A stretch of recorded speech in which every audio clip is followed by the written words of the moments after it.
दीवार के सामने खड़ा होता है और हाथ में स्लेज हैमर उठा लेता है, ये देखने के लिए कि क्या उसकी मेहनत रंग लाई है। चेहरे पर एक उम्मीद लिए वो काम शुरू करता है। हैनफुंग अपनी पूरी ताकत से हथौड़ा चलाता है, जो सीधे जाकर दीवार पर जोर से लगता है। वो बार बार ऐसा करता रहा, इतनी बार कि अब उसके लिए उस भारी स्लेज हैमर को ठीक से पकड़ पाना भी मुश्किल हो रहा था। लेकिन उसकी ये थकान पूरी तरह वसूल हो जाती है, क्योंकि उसकी बनाई दीवार वाकई बेहद मजबूत निकली। अपनी पूरी ताकत लगाने के बाद भी वो उस पर एक खरोंच तक नहीं ला पाया, जबकि बेसमेंट कार पार्क में वहीं दूसरी तरफ ज्यादातर लुटेरे अपनी लूट के कुछ बैग्स वापस करने आ चुके थे। वहां चेकिंग चल रही थी, जहां एक आदमी अपना सिर खुजलाते हुए माफी मांगता है कि वो सिर्फ थोड़ा सा ही खाना ला पाया।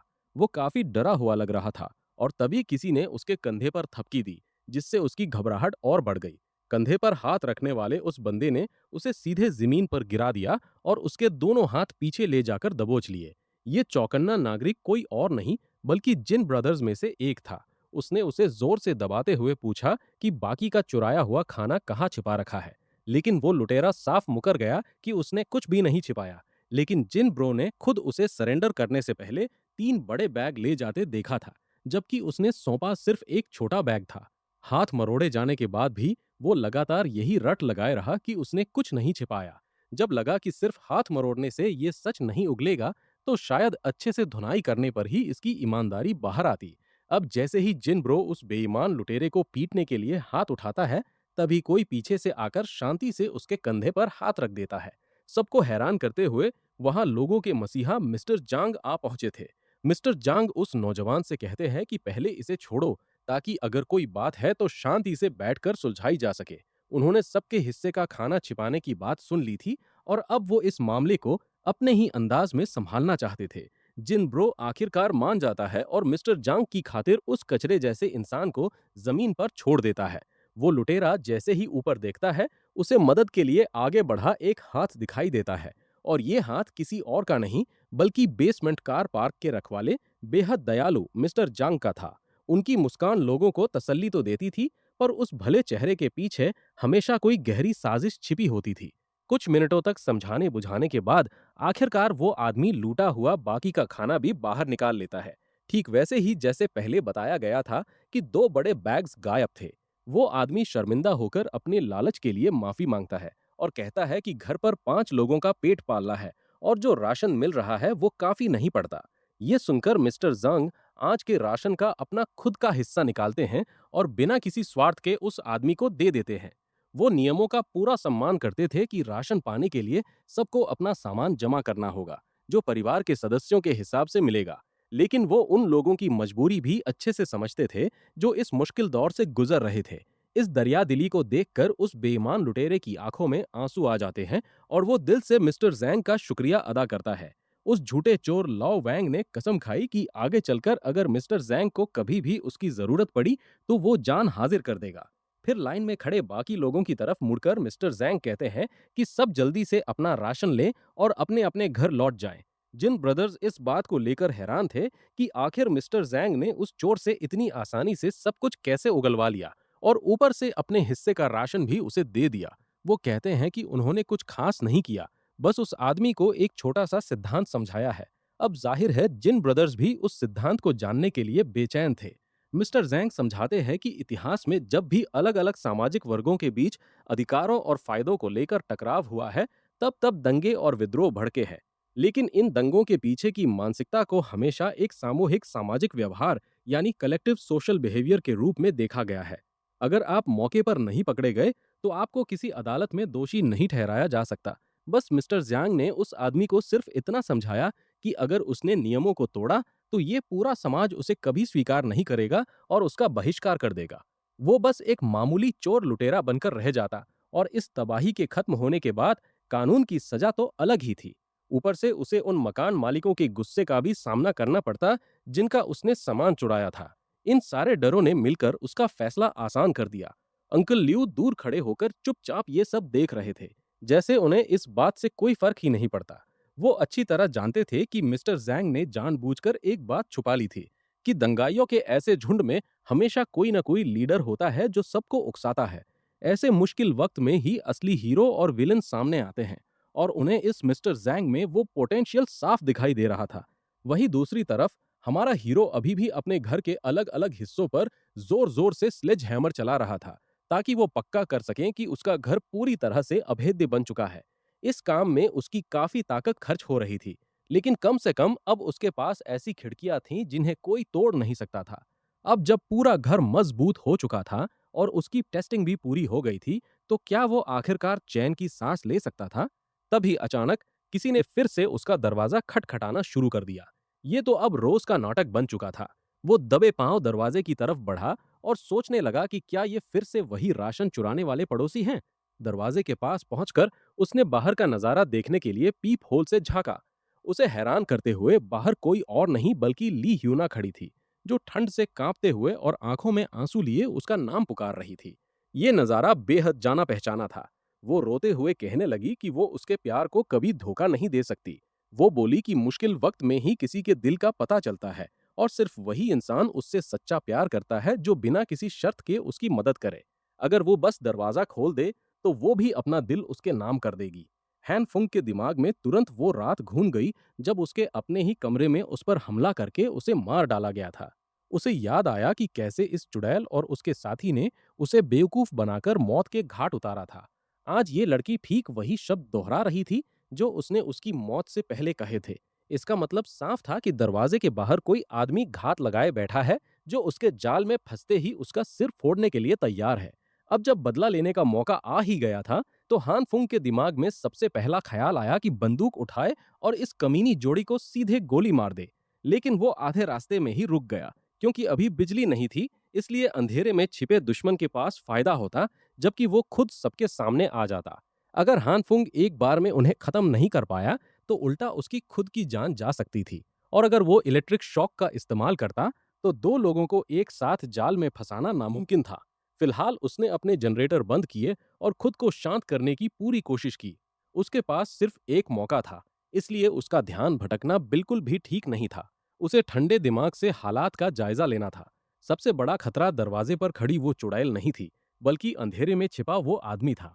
हैन फंग को बाहर कदम रखते ही उसकी सही लोकेशन का पता लगाकर उस पर जानलेवा हमला करना था। हालांकि उसकी लोकेशन का पता लगाना थोड़ा मुश्किल था, लेकिन उसे पहले से ही अंदाजा था कि पिछली जिंदगी में ये सब कैसे हुआ था।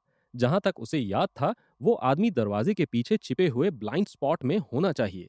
उसने स्लेज हैमर को कसकर पकड़ते हुए दीवार के पार से ही अपने कातिल की सही जगह का अंदाजा लगाया। तभी हैन फोंग को एक तरकीब सूझी। हालांकि इस प्लान को अंजाम देने में थोड़ा वक्त लगता, लेकिन ये उसका सबसे बेहतरीन दांव हो सकता था। दीवार की सतह को छूते ही उसके हाथ में बैंगनी रोशनी चमकने लगी, और वो उम्मीद करने लगा कि उसका ये प्लान काम कर जाए। उधर ली ह्यूना लगातार बेचारी और लाचार होने का नाटक कर रही थी, और खुद को बचाने के लिए तड़पते हुए हन फुंग का नाम पुकार रही थी। जिस आदमी को वो हन फुंग को मारने और लूटने के लिए लाई थी, वो अब अपना इरादा बदलने लगा था। लेकिन उसने जोर देकर कहा कि इस लूजर हन फुंग के पास बहुत सारा सामान है। तबाही से ठीक एक दिन पहले उसके पास ट्रकों में भरकर राशन आया था। इतने सारे राशन को लूटने का मौका कोई भी नहीं छोड़ता, जिससे कई दिनों तक पेट भरा जा सके। लेकिन उन्होंने एक गलत सुपर पावर वाले इंसान को अपना निशाना बनाने की भूल कर दी थी। उस कातिल के पीछे की दीवार अचानक पिघलने लगी और गीली मिट्टी की तरह हिलने लगी। उसमें से एक स्लेज हैमर के आकार का हिस्सा बाहर की तरफ निकला, जो उस नरम दीवार को चीरकर बाहर आने की कोशिश कर रहा था। उस कातिल को अपने पास से कुछ अजीब आवाजें सुनाई देने लगी थीं, लेकिन ली ह्यूना नाटक करने में इतनी खोई हुई थी कि उसने ध्यान ही नहीं दिया। जब तक उस कातिल को समझ आता कि आवाज पीछे से आ रही है, तब तक मुड़ने के लिए बहुत देर हो चुकी थी। नरम सीमेंट की परत चढ़ा हुआ वो भारी भरकम स्लेज हैमर सीधे उसके जबड़े पर जाकर लगा, जिसने पलक झपकते ही उसकी पूरी हड्डी को चकनाचूर कर दिया। वो चुड़ैल सदमे में पीछे हट गई और अपने उस साथी को किसी कपड़े की गुड़िया की तरह हवा में उड़ते हुए देखने लगी। उसने पूछा कि क्या हुआ, लेकिन वो बोलने की हालत में ही नहीं था। उसका पूरा शरीर दर्द और ठंड से बुरी तरह कांप रहा था। ठीक उसी पल वो दरवाजा जो कभी न खुलने वाला लग रहा था, धीरे से चरमराते हुए खुल गया। हान फुंग हाथ में फायर एक्सटिंग्विशर लिए और चेहरे पर एक शातिर मुस्कान के साथ कमरे से बाहर निकला। वो बदहाल चुड़ैल डर के मारे उस तथाकथित लूज को देखने लगी। इससे पहले कि वो एक शब्द भी बोल पाती, हान फुंग ने फायर एक्सटिंग्विशर चालू कर दिया और उसके चेहरे पर वो सफेद गैस छिड़क दी, जिससे वो दर्द से चीख उठी। ली ह्योना वाकई एक बेहतरीन एक्ट्रेस थी। वो इस हालत में भी अपनी मीठी आवाज में हान फुंग से उस सफेद गैस को छिड़कना बंद करने की भीख मांग रही थी। यहाँ तक कि कुछ गैस उसके मुंह के अंदर भी चली गई, जो कि बेहद खतरनाक था। वो चुड़ैल लगातार खांसने लगी क्योंकि उस गैस की ठंडक से उसका शरीर जवाब देने लगा था। जब उसने अपनी आंख खोली तो उसने देखा कि वो अमीर गोरा रईसजादा, जिसे वो हान फुंग को लूटने के लिए अपनी ताकत बनाकर लाई थी, जमीन पर पड़ा तड़प रहा था और मदद की भीख मांग रहा था। लेकिन उसकी बदकिस्मती थी कि ली हुयाना खुद इस हालत में नहीं थी कि उसकी मदद कर सके। तभी उस सफेद धुएं के बीच से हन फुंग का हाथ बाहर निकला और उसने उस चुड़ैल की तरफ हाथ बढ़ाया। उसने बचने की कोशिश तो की, लेकिन हनफुंग ने एक ही झटके में उसके बाल और मफलर दोनों को कसकर पकड़ लिया। शायद उसके शरीर में दौड़ रहे एड्रेनालाइन का असर था कि ली हुयाना किसी तरह खुद को छुड़ाने में कामयाब रही। हालांकि इस चक्कर में उसके मुट्ठी भर बाल उखड़ गए। वो वाकई बड़ी चालाक निकली। वो किसी तरह खड़ी हुई और मदद के लिए चिल्लाते हुए वहां से भाग खड़ी हुई। हैनफुंग चिढ़कर रह गया क्योंकि वो चुड़ैल बहुत तेजी से भाग निकली थी। लेकिन उस आदमी का हाल ऐसा नहीं था जिसे उसने स्लेज हैमर से मारा था। वो तो अभी खड़े होने के लिए भी तड़प रहा था। गुस्से और चिढ़ से भरे हैनफुंग ने उस अमीर कमीने के पेट पर जोरदार लात मारी। इससे पहले कि वो अपनी पिछली जिंदगी में खुद को मारने वाले उस आदमी को पैरों से कुचल पाता, उस गोरे कमीने ने गिड़गिड़ाते हुए उसे एक सेकंड रुकने को कहा। वो बेवकूफ अपने बाप का नाम लेकर बकवास करने लगा। उसने धमकी दी कि अगर हैनफुंग ने उसे दोबारा छुआ तो अंजाम बुरा होगा। जवाब में हैनफुंग ने उसके चेहरे पर एक और जोरदार मुक्का जड़ा और उस बिगड़ैल रईस जादे को उकसाते हुए पूछा कि अब वो क्या कर लेगा। हैनफुंग को इस बात से कोई फर्क नहीं पड़ता था कि इस कमीने का बाप कौन है। वो तो बस उसे ज्यादा से ज्यादा दर्द देना चाहता था और जी भरकर इस बिगड़ैल की धुनाई करना चाहता था। जब उस गोरे ने देखा कि धमकियां काम नहीं कर रहीं, तो उसने थोड़ा तमीज से बात करने की कोशिश की। उसने हैनफुंग को अपना भाई कहा और दावा करने लगा कि उनके बीच तो कोई दुश्मनी भी नहीं है, इसलिए ये पिटाई पूरी तरह से गलत है। अपनी पिछली जिंदगी की यादों से भड़ के हैनफुंग ने उस कमीने के सिर पर एक और मुक्का मारकर उसे वापस जमीन पर गिरा दिया। हैनफुंग उसकी छाती पर चढ़ गया और अपने दिल की भड़ास निकालते हुए उस पर मुक्कों की बरसात करने लगा। इस आदमी ने उसकी जिंदगी को कीड़े मकोड़े की तरह समझा था और तब मार डाला था जब वो चुपचाप अपने काम से काम रख रहा था। खून से सने दस्तानों और आंखों में नफरत लिए हैनफुंग ने उस कमीने को कुछ बोलने के लिए उकसाया। वो गोरा शायद कुछ बोलना चाहता था, लेकिन उसका जबड़ा और मुंह इस कदर टूट चुके थे कि वो एक शब्द भी नहीं बोल पा रहा था। हैनफंग खड़ा हुआ और उसने जमीन पर पड़े उस मॉडिफाइड बेसबॉल बैट को उठा लिया, जिस हथियार ने उसकी जिंदगी खत्म की थी और एक नई शुरुआत दी थी। उसे हाथ में थामे वो जमीन पर बेबस पड़े उस लाचार गुनहगार को देखने लगा। वो अमीर कमीना रोते हुए और खून की उल्टियां करते हुए पूछने लगा कि आखिर उसके साथ ऐसा बर्ताव क्यों किया जा रहा है। ये सुनकर हैन फंग का गुस्सा सातवें आसमान पर पहुंच गया। जिस आदमी ने बिना किसी वजह के उसे मार डाला था, आज वही उससे वजह पूछने की हिम्मत कर रहा था। उसने कीलों से सजे उस लोहे के बैट को ऊपर उठाया और पूरी ताकत से उस गोरे के चेहरे पर दे मारा। खोपड़ी टूटने और खून के छींटों की आवाज से 18वीं मंजिल का गलियारा गूंज उठा। आखिरकार उसका बदला पूरा हो चुका था। उसने अपने कातिल को मौत के घाट उतार दिया था। हान फुंग की सांसें तेज थीं। उसका एड्रेनालाइन अब शांत हो रहा था और वो अपने सामने फैले उस खौफनाक मंजर को देख रहा था। जब उसे एहसास हुआ कि उसने क्या कर दिया है, तो उस खून खराबे को देखकर उसे उल्टी आने लगी। खुशकिस्मती से उसने समय रहते अपना सिर एक तरफ घुमाया और जमीन पर उल्टी कर दी। हान फुंग खुद को संभालने की पूरी कोशिश कर ही रहा था कि तभी एक जानी पहचानी आवाज ने गला खंखार कर उसका ध्यान खींचा। उसने पीछे मुड़कर देखा तो वो आउटकास्ट लड़की दरवाजे के पास बैठी हुई थी और चुपचाप उस आदमी के खून से खेल रही थी। उसने यकीनन ये सब होते हुए देख लिया था और अब वो इस गंदगी को साफ करने में उसकी मदद करने की पेशकश कर रही थी। उन्होंने मिलकर जल्दी से उस जगह को साफ कर दिया। वो लड़की उस खून खराबे से जरा भी नहीं घबराई थी। हान फुंग को लगा कि इस लड़की में कुछ तो गड़बड़ है और इसे अपने घर में रखना बिल्कुल भी ठीक नहीं होगा। उसने बहाना बनाया कि बदला लेने के लिए और भी अपराधी कभी भी उस पर हमला कर सकते हैं, ताकि वो उसे वापस घर भेज सके और वो इस मुसीबत में न फंसे। अपना ऑरेंज जूस पीते हुए उसे हमलावरों के आने के खतरे से कोई फर्क पड़ता नहीं दिख रहा था। हैनफुंग तो बस उसकी भलाई के लिए उसे वहां से बाहर निकालना चाहता था, लेकिन वो उसी अपार्टमेंट में रुकने की जिद पर अड़ी थी और ऐसा लग रहा था कि कोई भी चीज उसका इरादा नहीं बदल सकती। उसने इस बात पर जोर दिया कि आने वाले दिन बेहद खतरनाक होने वाले हैं और इस चक्कर में उन दोनों की जान भी जा सकती है।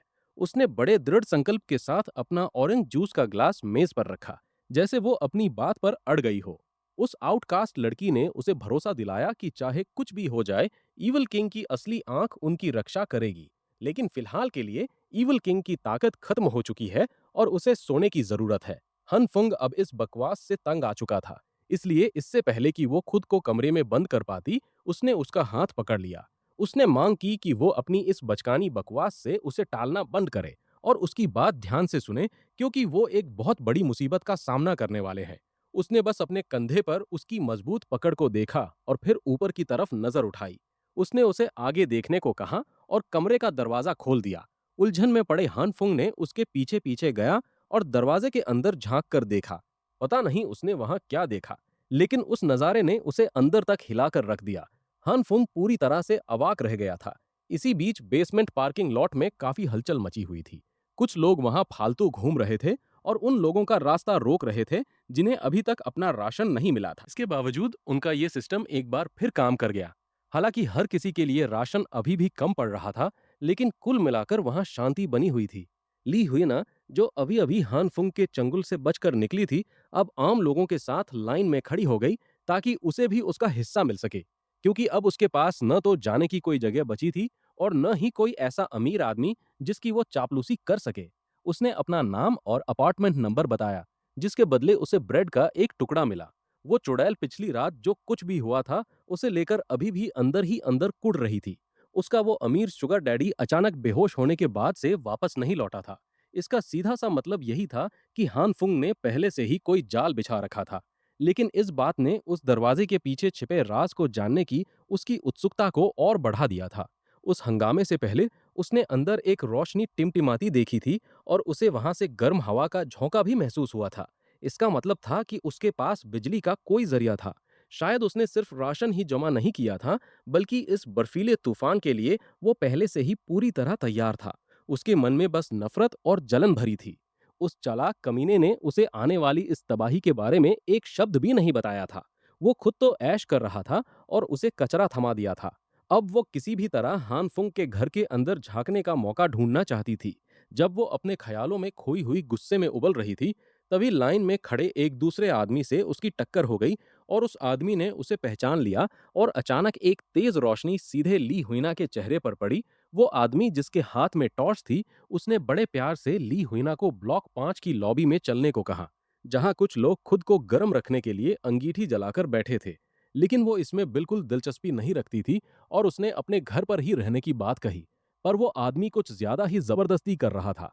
वो अपनी बड़ाई करते हुए बताने लगा कि उसके पास कितना खाना है और दावा किया कि अगर वो दोनों साथ रहे तो उसके घर पर कई दिनों का राशन है। उस ठरकी को हमेशा से उसके जैसी लड़कियां पसंद थीं, इसलिए वो इस मौके को हाथ से नहीं जाने देना चाहता था। ली हुएना भले ही एक बेहद घटिया चुड़ैल थी, लेकिन उस ठरकी की ऐसी बातें सुनकर खुद उसे भी घिन आने लगी थी। जब राशन का लालच देकर उसे फंसाने की उसकी कोशिश नाकाम हो गई, तो उस ठरकी ने वहां तमाशा खड़ा करना शुरू कर दिया और उस पर दूसरे घरों के नाम पर झूठा राशन लेने का आरोप लगाने लगा, जो कि सच भी था। वहां हो रहे इस हंगामे को सुनकर बाकी के लोग भी अब उनकी तरफ ध्यान देने लगे थे। ली हुएना ने उस ठरकी को पीछे धकेला और जो खाना उसने अभी अभी झूठ बोलकर लिया था, उसी से उसके मुंह पर दे मारा। सबके सामने अपनी ऐसी बेइज्जती देखकर उस ठरकी ने अपना हाथ उठाया और अपनी टॉर्च से उसे मारने की कोशिश करने लगा। इससे पहले कि वो उस चुड़ैल पर हमला कर पाता, नर्स जिन बीच में आ गईं। उन्होंने उस ठरकी को इतनी जोर का थप्पड़ मारा कि वो कमीना उड़ता हुआ सीधे पास की दीवार से जा टकराया।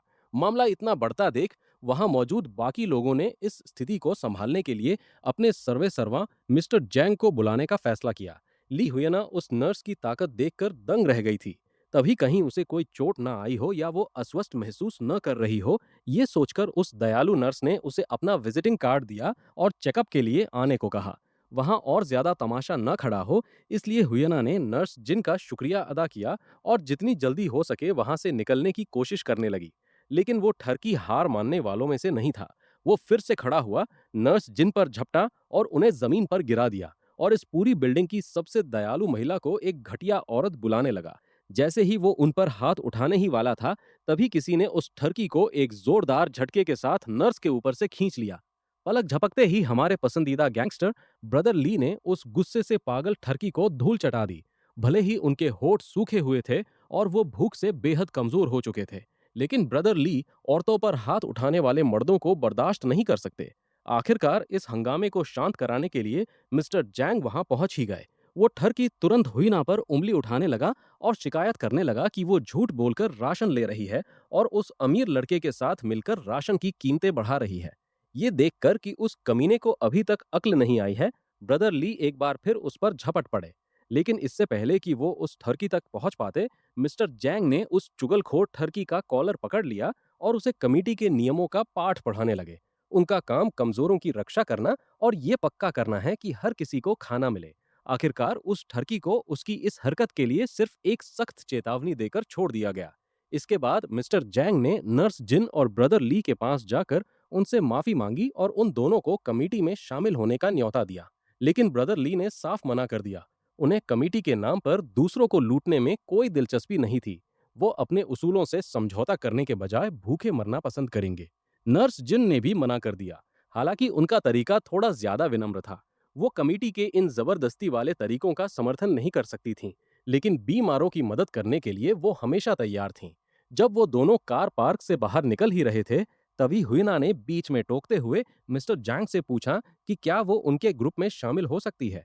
वो चुड़ैल मिस्टर जैंग के हाथ से चिपक गई। अपनी इस खस्ता हालत में भी वो किसी ताकतवर इंसान का सहारा पाने के लिए अपने बचे कुचे हुस्न का इस्तेमाल करने की कोशिश कर रही थी। लेकिन असली सिग्मा की तरह मिस्टर जैंग ने साफ कर दिया कि वो सिर्फ उन्हीं लोगों को शामिल करते हैं जिनके पास कोई काम की स्किल हो। जैसे ब्रदर ली एक फाइटर हैं और नर्स जिन बीमारों का इलाज कर सकती हैं। ली हुईना जैसी गिरी हुई औरत इस तबाही के दौर में किसी काम की नहीं है। फिलहाल उसमें ऐसी कोई खूबी नहीं थी जिसके लिए उसे कमेटी में लिया जाए। इस पर उस चुड़ैल ने अपना दिमाग दौड़ाया और दावा किया कि वो एक ऐसी जगह जानती है जहां ढेर सारा सामान और रिसोर्सेज है। हान फुंग के कमरे में ऐसा लग रहा था जैसे वो अपनी इस नई रूममेट के साथ कोई गैसिंग गेम खेल रहा हो। उस आउटकास्ट गर्ल के हाथों के बीच एक अजीब सा ब्लैक होल बना हुआ था। वो उस होल से एक के बाद एक सामान बाहर निकाल रही थी, जिसे देखकर हान फुंग का सिर चकरा गया।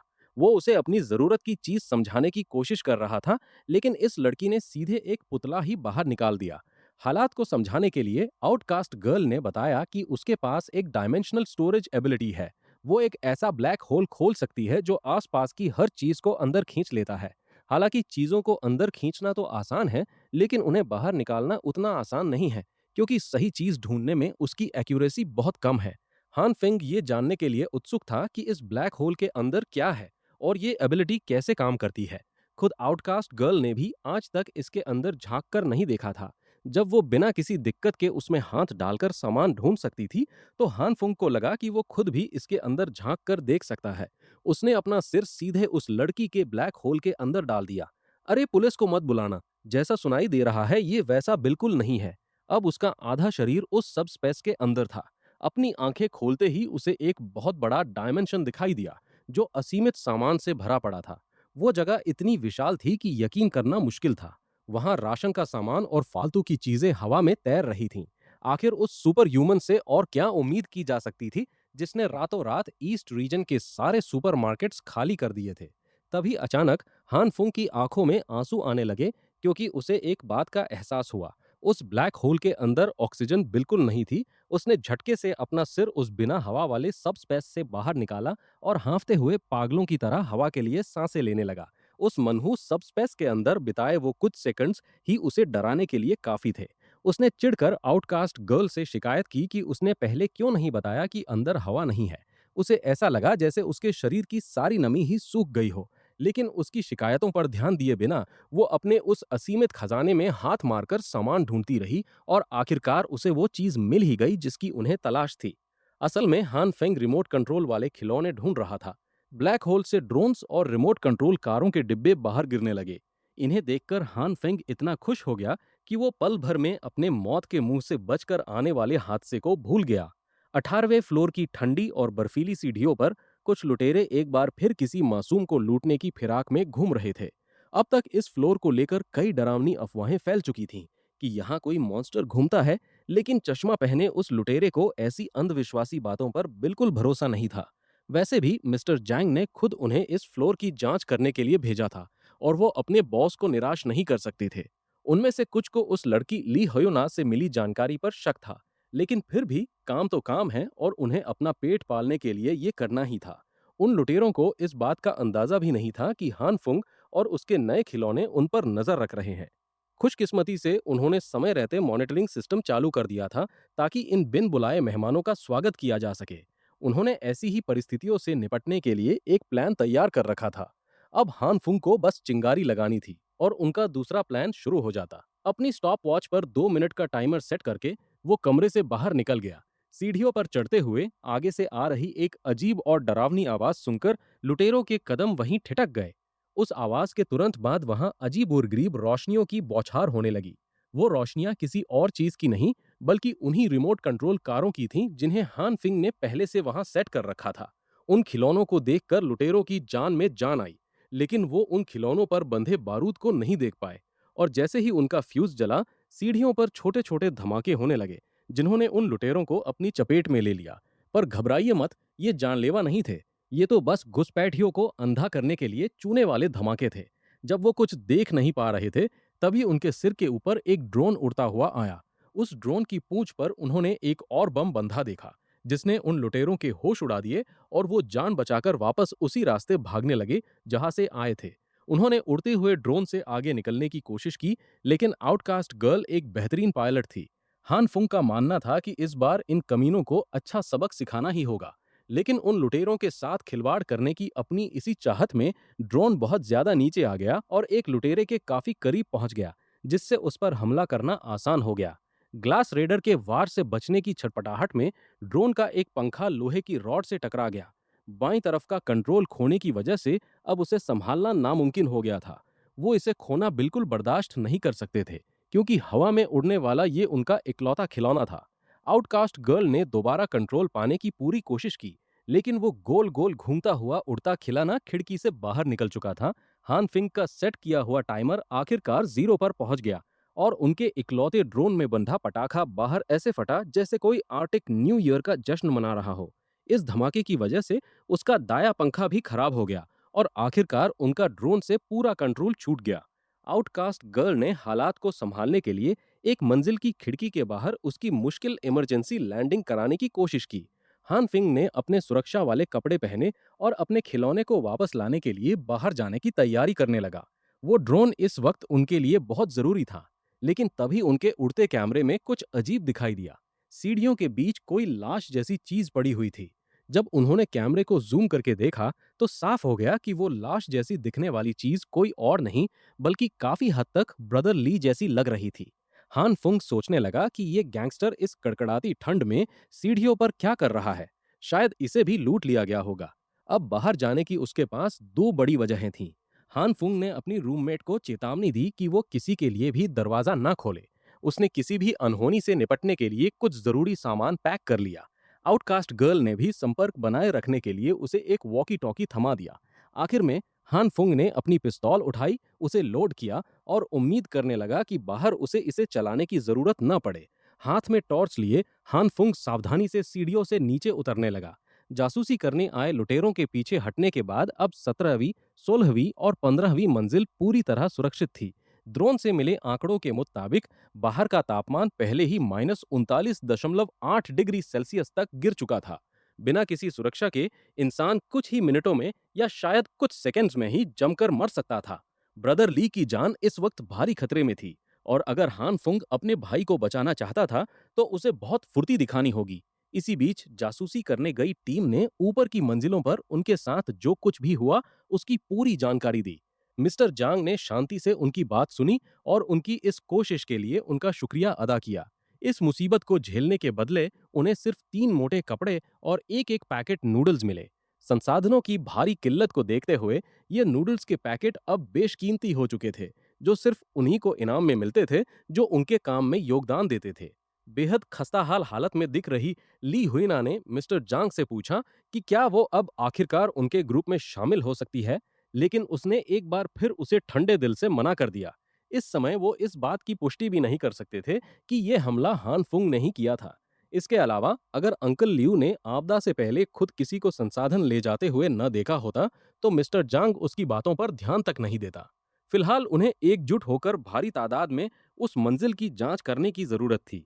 ली हुईना की दी हुई जानकारी सच है या झूठ, इसका फैसला इसी अगले मिशन में होने वाला था। अपनी काबिलियत साबित करने का ये उसके पास आखिरी मौका था। लोहे का एक पाइप उठाकर और उस हथियार को दोनों हाथों से कसकर पकड़ते हुए वो अंदर घुसने के लिए किसी भी हद तक जाने को तैयार थी। ऊपर जाने से पहले मिस्टर जांग ने इस बात को दोहराया कि हर कोई उनके ग्रुप के लिए एक बेहद जरूरी ताकत है, इसलिए सबको अपनी सुरक्षा का पूरा ध्यान रखना होगा। अपने बड़े बॉस को सबसे आगे रखते हुए लुटेरों का एक बड़ा ग्रुप इकट्ठा हुआ और सीढ़ियों की तरफ बढ़ चला। आधे रास्ते चढ़ने के बाद उनकी नर्स बेहोश और ठंड से ठिठुरते हुए ब्रदर ली पर पड़ी। गर्म पानी की केतली लेकर मिस्टर जैंग ने ब्रदर ली को पानी पिलाया, जिससे उसकी जलती हुई जीभ के साथ उसकी आंखें खुल गईं। जब आखिरकार उसने अपनी आंखें खोलीं, तो उसने अपने आसपास खड़े लुटेरों की फौज को नफरत भरी नजरों से देखा। उसने चिढ़ते हुए खुद को बदकिस्मत समझा कि इन कमीनों ने उसकी जान बचाई थी। मिस्टर जैंग का पालतू चमचा तुरंत आगे आया और उसने मांग की कि वो अपनी जान बचाने के लिए मिस्टर जांग का शुक्रिया अदा करे। इस पर ब्रदर ली बस तंज कसते हुए हंस पड़ा। वो गैंगस्टर अब भी उनके ग्रुप के आगे झुकने को तैयार नहीं था और उसने उन्हें खरी खोटी सुनाते हुए कहा कि वो सिर्फ चोर है जो हीरो बनने का नाटक कर रहे हैं। वो चमचा उसे गाली देकर पीटने ही वाला था, लेकिन मिस्टर जांग ने उसे रोक दिया। हमेशा मुस्कुराने वाले उस बड़े बॉस ने एक बार फिर ब्रदर ली को अपने साथ आने का न्योता दिया, पर पहले की ही तरह उसने इस ऑफर को भी लात मार दी।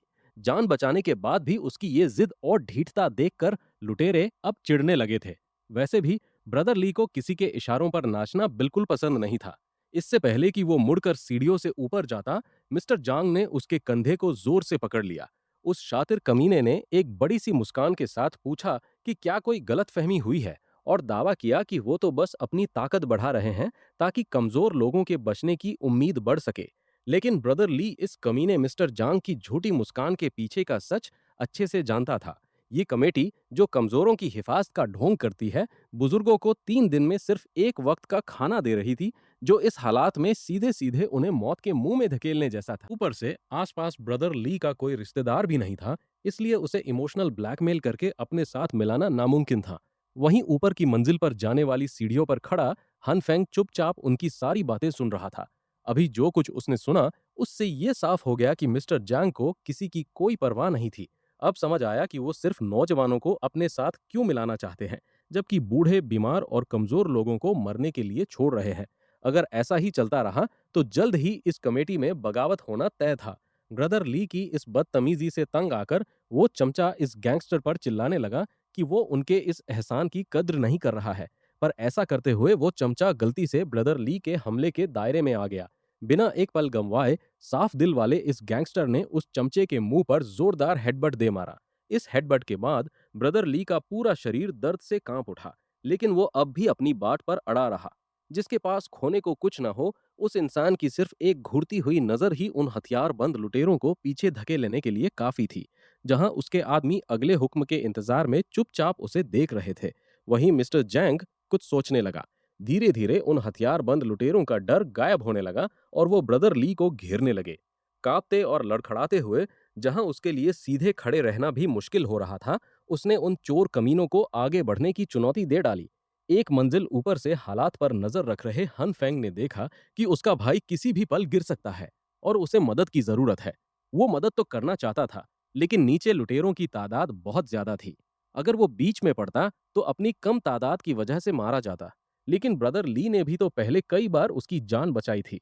हन फेंग अपने इस मददगार को इस तरह बेबसी की हालत में अपनी जान गंवाते हुए चुपचाप नहीं देख सकता था। तभी इस लड़के के दिमाग में एक तरकीब आई। उसने अपनी पिस्तौल निकाली और नीचे की तरफ निशाना साधा। हाथ में गन थामे और ट्रिगर पर उंगली रखे वो शांति से नीचे चल रहे इस ड्रामे को देखने लगा।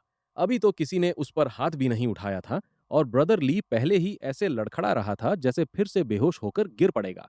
आखिरकार हन फेंग से अपने भाई पर इस तरह लुटेरों का हावी होना बर्दाश्त नहीं हुआ और उसने एक हवाई फायर कर दिया। वो गोली लगभग मिस्टर जैंग के चमचे के पैरों के बीच जाकर लगी, जिससे सबकी हवा टाइट हो गई। गोली की आवाज सुनते ही उनका सारा हौसला पस्त हो गया। उन्हें यकीन नहीं हो रहा था कि इस बिल्डिंग में किसी के पास बंदूक भी हो सकती है। हन फेंग हाथ में बंदूक ताने धीरे धीरे सीढ़ियों से नीचे उतरा और चिल्लाया कि कोई अपनी जगह से हिलेगा नहीं। ये तरीका लुटेरों को पीछे धकेलने में काफी असरदार रहा। घबराकर आसपास देखते हुए ब्रदर ली ने उस जानी पहचानी बंदूक को देखा और तुरंत अपने छोटे भाई को पहचान लिया। जहां बाकी लुटेरों की डर के मारे पैंट गीली हो रही थी, वहीं मिस्टर जैंग अजीब तरह से बिल्कुल शांत खड़ा रहा। भीड़ में खड़ी ली ह्योना की आंखें बंदूक थामे हन फेंग को देखकर फटी की फटी रह गई। उसने सावधानी से ब्रदर ली को अपने घर की चाबी थमाई और वो उन घुसपैठियों पर नजर रखते हुए धीरे धीरे पीछे हटने लगे। चमचे अपने बड़े बॉस की तरफ देखने लगे कि अब क्या करना है। उनमें से कुछ तो उन दोनों पर तभी हमला करना चाहते थे जब वो पीछे हट रहे थे, लेकिन उनका ये इरादा तब चकनाचूर हो गया जब हन फेंग ने एक और हवाई फायर कर दिया। उसने पहले ही उन्हें ना हिलने की चेतावनी दी थी और वो फिर भी उसके सब्र का इम्तिहान ले रहे थे। इसके बाद उसने उन्हें अपने हथियार फेंकने और घुटनों के बल बैठने का हुक्म दिया। डर और चौकसी के साथ लुटेरों ने धीरे धीरे उसके इस हुक्म को मान लिया। इससे हन फेंग और उसके भाई को सुरक्षित कमरे में वापस जाने के लिए काफी वक्त मिल जाना चाहिए था। कुछ सेकंड तक सन्नाटे में घुटनों के बल बैठे रहने के बाद जैसे ही उन दोनों के कदमों की आवाज दूर हुई, मिस्टर जांग सबसे पहले खड़ा हुआ और उसने पूछा कि क्या कोई जानता है कि वो बंदूकधारी कौन था। ली ह्योना ने इस मौके का फायदा उठाते हुए चुगली कर दी कि वो हन फेंग था, उसी घर का मालिक जिस पर वो सबसे पहले कब्जा करने वाले थे। जांग का चमचा उस चुड़ैल पर भड़क उठा कि उसने पहले क्यों नहीं बताया कि वो एक हथियारबंद आदमी को निशाना बना रहे हैं। आइजन, मेरा मतलब मिस्टर जांग ने मामले को शांत कराया, क्योंकि उसका मानना था कि ली ह्यूना के पास झूठ बोलने की कोई वजह नहीं थी। उसने अपने आदमियों को इसका मतलब भी समझाया कि अगर उस हन फेंग के पास ऐसा हथियार है तो ये मान लेना बिल्कुल सही होगा कि उसके पास राशन पानी भी भरपूर होगा। और राशन लूटने के इस ख्याल ने उस ब्रेन वॉश हो चुकी भीड़ के दिलों में लालच की आग भड़का दी। मिस्टर जंग को अब पूरा यकीन हो चुका था कि तबाही से पहले अंकल ल्यू ने जो डिलीवरी देखी थी वो बिल्कुल सच थी।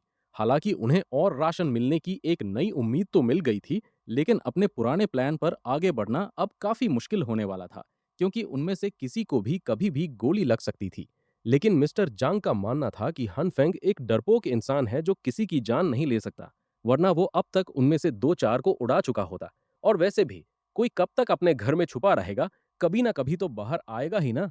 फिर भी उस बड़े बॉस ने अपने आदमियों को प्लान में बदलाव की पूरी जानकारी दी। फिलहाल के लिए वो वापस जाएंगे और दोबारा हमला करने से पहले अपनी सुरक्षा के कुछ पुख्ता इंतजाम करेंगे। उन्हें हर हाल में जल्द से जल्द रूम नंबर 1804 पर कब्जा करना ही होगा।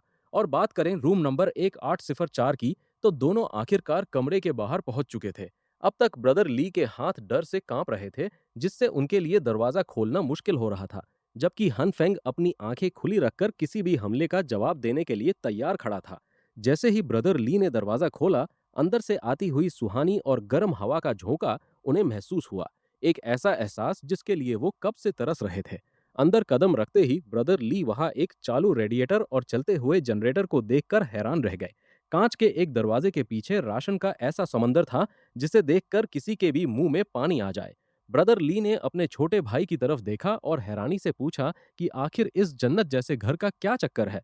जब वो गैंगस्टर इस आलीशान सेटअप को देखकर हैरान हो रहा था, तभी आउटकास्ट गर्ल अपने कमरे से बाहर आई और उसने पूछा कि क्या हन फेंग ड्रोन वापस ले आया। वो अपने भाई को बचाने में इतना खो गया था कि वो भूल ही गया कि वो असल में नीचे किस काम से गया था।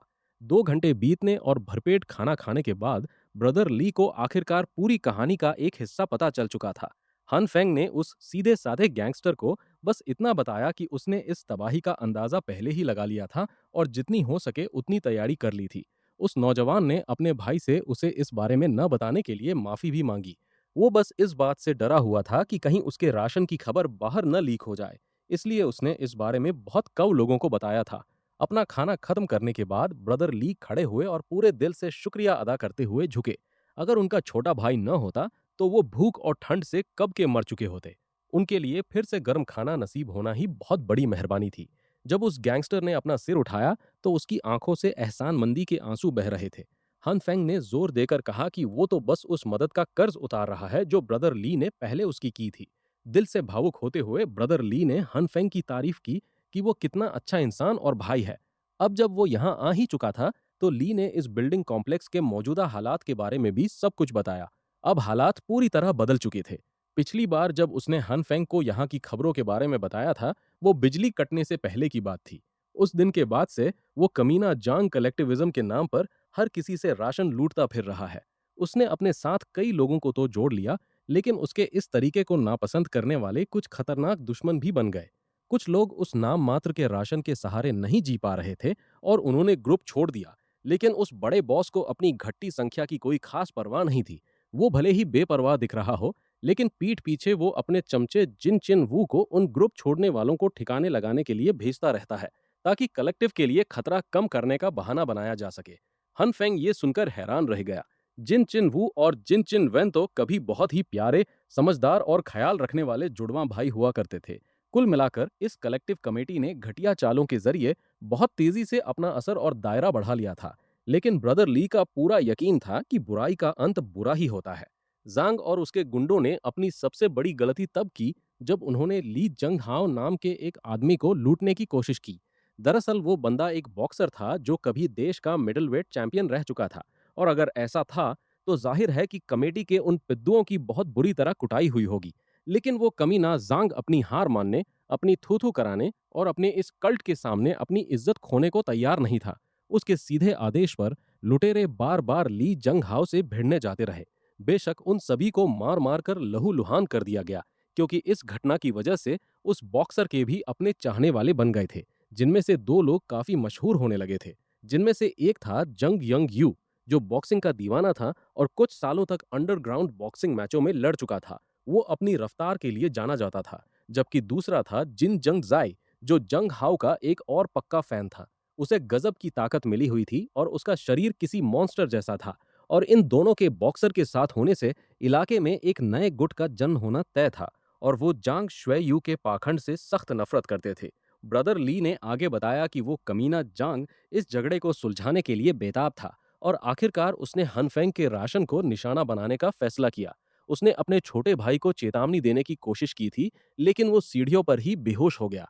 वैसे ये अच्छा ही है, क्योंकि इसका मतलब है कि मिस्टर जैंग का साम्राज्य धीरे धीरे अंदर से ही ढह रहा है। जब वो तीनों अपने अगले कदम के बारे में बात कर रहे थे, तभी बाहर से कुछ सरसराहट की आवाजें सुनाई देने लगीं।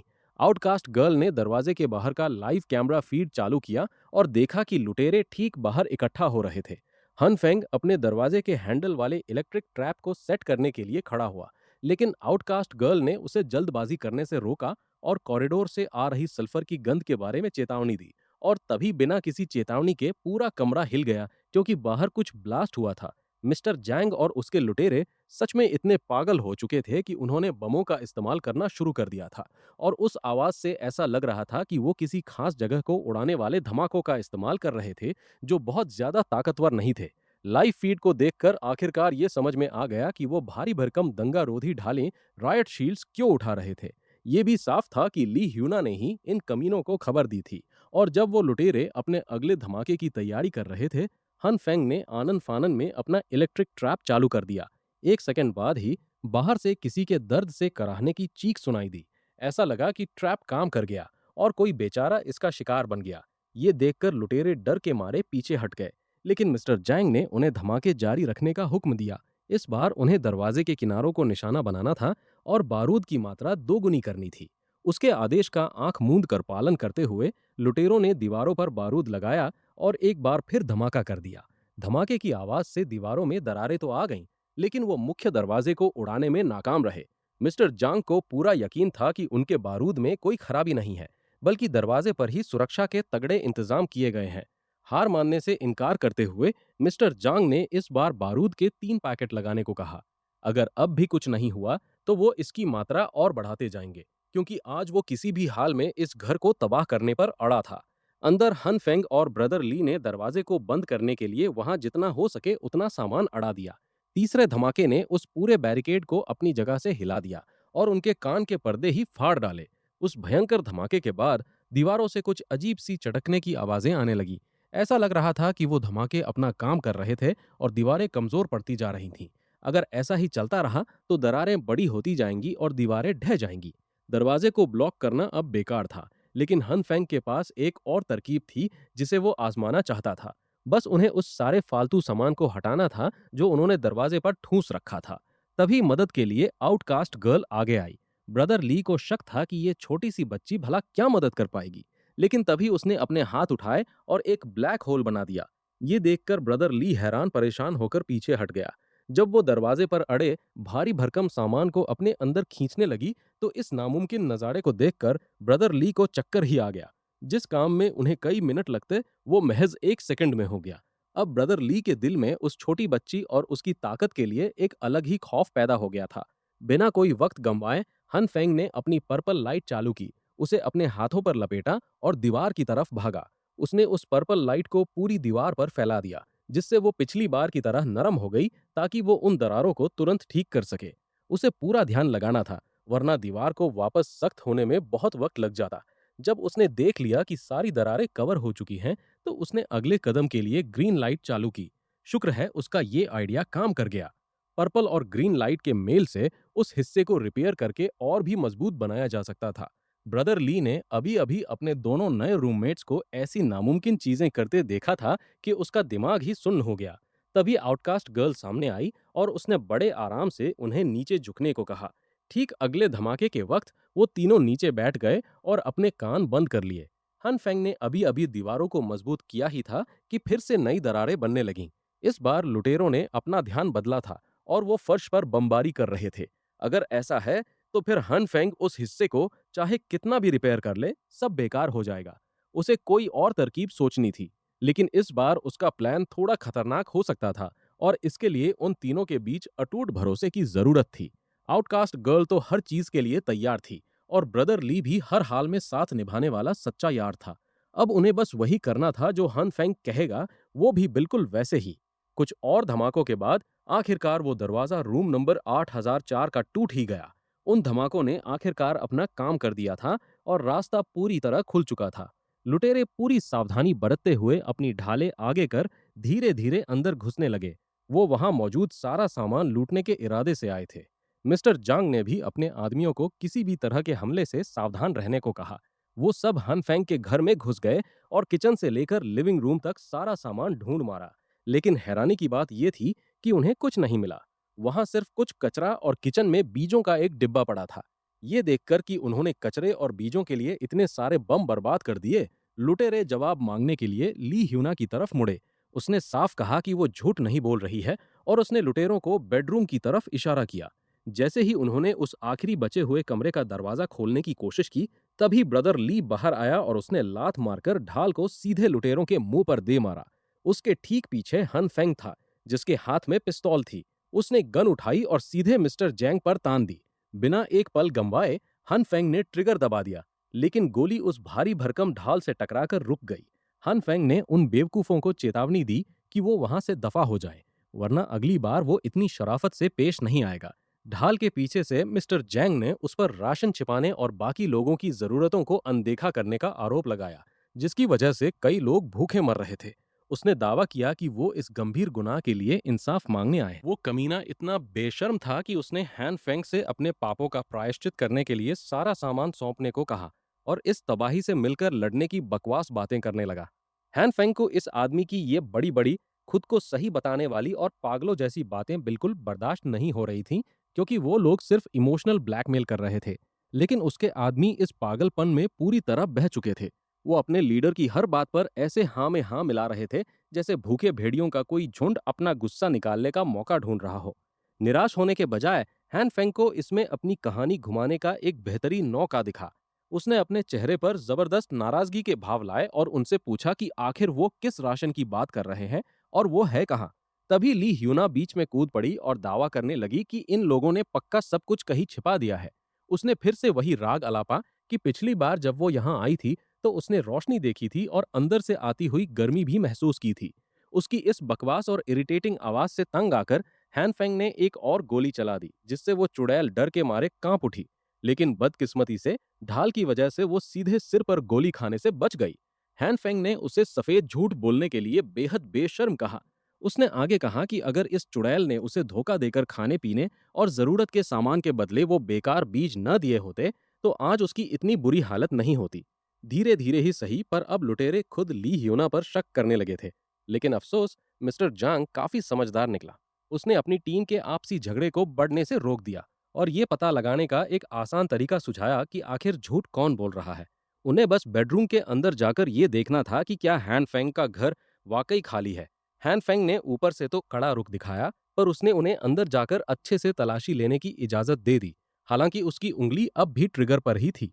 कुछ मिनटों तक बेडरूम का कोना कोना छान मारने के बाद उन लुटेरों के हाथ सिर्फ थोड़ा और कचरा और वहां बैठी एक छोटी बच्ची लगी। अब आउटकास्ट गर्ल ने भी अपना रोल बखूबी निभाया। उसने हैन फेंग को अपना भाई कहते हुए गले लगा लिया और रोते हुए कहने लगी कि उसे बहुत भूख लगी है और बहुत डर लग रहा है।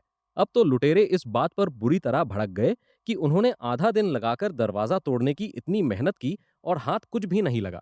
साफ तौर पर गुस्से से लाल पीले होते हुए मिस्टर जैंग ने उस चुड़ैल से जवाब मांगा।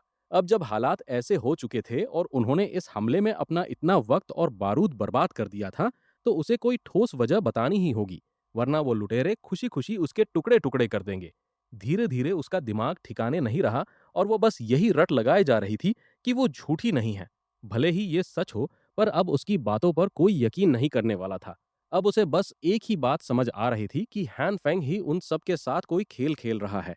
हमेशा की तरह उसने खुद को इस मुश्किल हालात में फंसाने के लिए हैन फेंग को ही जिम्मेदार ठहराया। आखिरकार ली यूना का सब्र का बांध टूट गया और वो ढाल के पीछे से बाहर निकलकर सीधे हैन फेंग की तरफ झपटी। उसकी फ्लैशलाइट की रोशनी से उसकी आंखें चौंधिया गईं और उसके हाथ से गन छूट गई। किस्मत के एक अजीब और लापरवाह मोड़ पर वो चुड़ैल पिस्तौल हथियाने में कामयाब हो गई। उसने गन सीधे हैन फेंग के सीने पर तान दी और चिल्लाकर पूछने लगी कि राशन कहाँ छिपाया है। जब वो हैन फेंग को गोली मारने की धमकी दे रही थी, तो लुटेरे उसे ऐसे देख रहे थे जैसे वो पूरी तरह पागल हो चुकी हो। उसे गोली चलाने के लिए उकसाते हुए उस लड़के ने अपनी बात दोहराई कि वो बहुत पहले ही उसका सारा सामान ठग चुकी है। और ठीक उसी पल जब वो ट्रिगर दबाने ही वाली थी, लुटेरों ने हैरान करने वाला कदम उठाया और इससे पहले कि वो किसी को नुकसान पहुंचाती, उन्होंने उसके हाथ से गन छीनकर दूर फेंक दी। मिस्टर जांग के पालतू गुंडों ने उस पागल चुड़ैल को दबोच लिया, जबकि वो लगातार चिल्लाए जा रही थी कि वो झूठी नहीं है। इससे पहले कि हैन फेंग अपनी गन उठा पाता, मिस्टर जांग का हाथ आगे बढ़ा और उसने उस पिस्तौल को उठा लिया। उसने सीधे हैन फेंग की आंखों में देखते हुए धीरे से पिस्तौल को ऊपर उठाया। उसके पालतू गुंडे उस चुड़ैल को लगातार कोस रहे थे कि उसने उन्हें एक बेकार के काम में फंसाकर उनका वक्त बर्बाद किया। इससे पहले कि वो लोहे के पाइपों से उसकी पिटाई शुरू करते, मिस्टर जंग ने बीच बचाव किया और किसी भी तरह के फालतू खून खराबे को रोक दिया। ये देखते हुए कि उनका प्लान फेल हो चुका है, वो अब डैमेज कंट्रोल करने में जुट गया था। उसने पाखंड दिखाते हुए अपने आदमियों को याद दिलाया कि उनकी कमेटी कोई हिंसक ग्रुप नहीं है और हैन फेंग का घर कोई सजा देने की जगह नहीं है। उसे गन दिखाकर डराते हुए मिस्टर जंग उसे सुधरने का एक मौका देने के लिए तैयार था। उसने आज जो कुछ भी हुआ और जो भी परेशानी हुई, उसके लिए हैन फेंग से माफी भी मांगी। हैरान करने वाली बात यह थी कि उसने खुद अपनी मर्जी से गन उसके मालिक को वापस सौंप दी और वादा किया कि वो जल्द ही इस पर सफाई देगा और ठीक से माफी मांगेगा। हैन फेंग ने सावधानी से अपना हथियार वापस ले लिया और तभी उस बेशर्म मिस्टर जांग ने उसे कमिटी में शामिल होने का न्योता दे डाला। उसने जोर देकर कहा कि हैन फेंग को इस बारे में थोड़ा सोचना चाहिए और फिर उसे अपना जवाब देना चाहिए। वहां से अपने गुंडों के साथ पीछे हटते हुए उसने हैन फेंग से कहा कि वो कल राशन इकट्ठा करने वाली जगह पर अपना जवाब दे दे। और इस तरह वो तीनों उस रहस्यमयी रूप से खाली और उदास घर में अकेले रह गए। हैन फेंग का सिर झुका हुआ था और वो ब्रदर ली को लेकर फिक्रमंद था।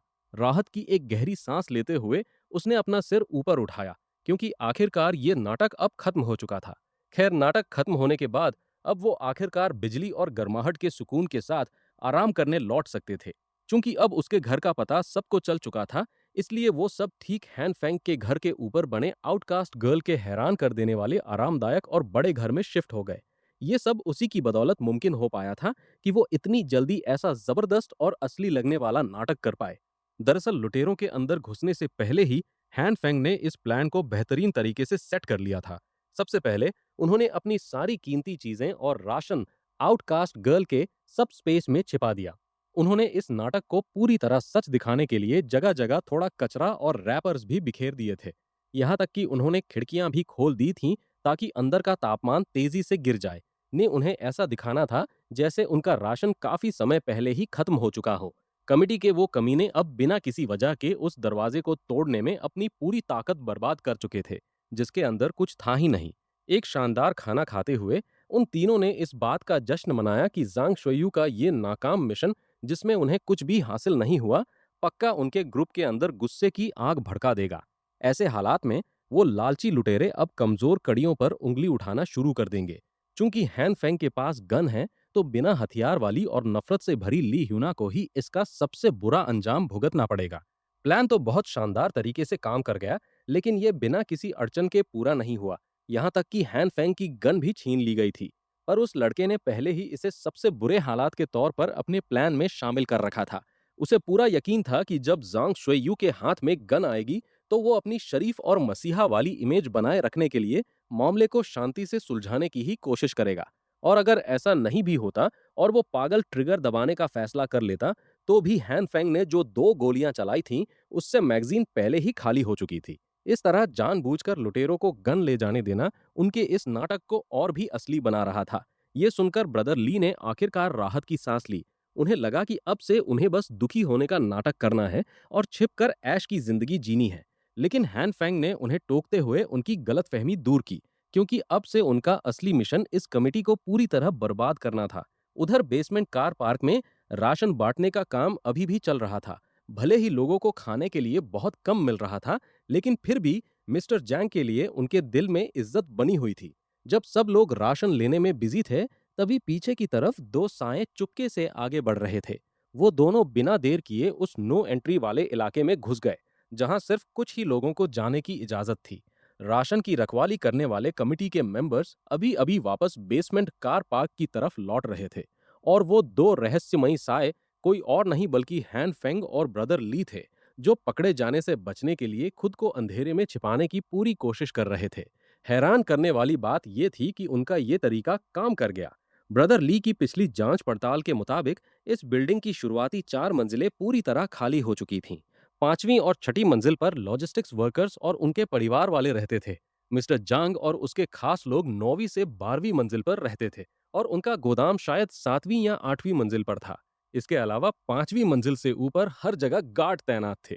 इसलिए इन दोनों को बहुत संभल कर आगे बढ़ना था, गन चलाने से बचना था, और जहां तक हो सके लोहे की रॉड से ही काम चलाना था। लेकिन जैसे जैसे वो ऊपर की मंजिलों की तरफ बढ़े, वहां अजीब सी शांति थी और कोई सिक्योरिटी नहीं दिख रही थी। बिना कोई हथियार इस्तेमाल किए वो दोनों बिना किसी रुकावट के 7वीं मंजिल पर पहुंच गए। अब ब्रदर ली को शक होने लगा था कि क्या वो सही रास्ते पर भी हैं या नहीं। ये बात तो समझ आती है कि कमेटी के पास लोगों की कमी है, लेकिन एक भी गार्ड का ना होना कुछ ज्यादा ही अजीब था।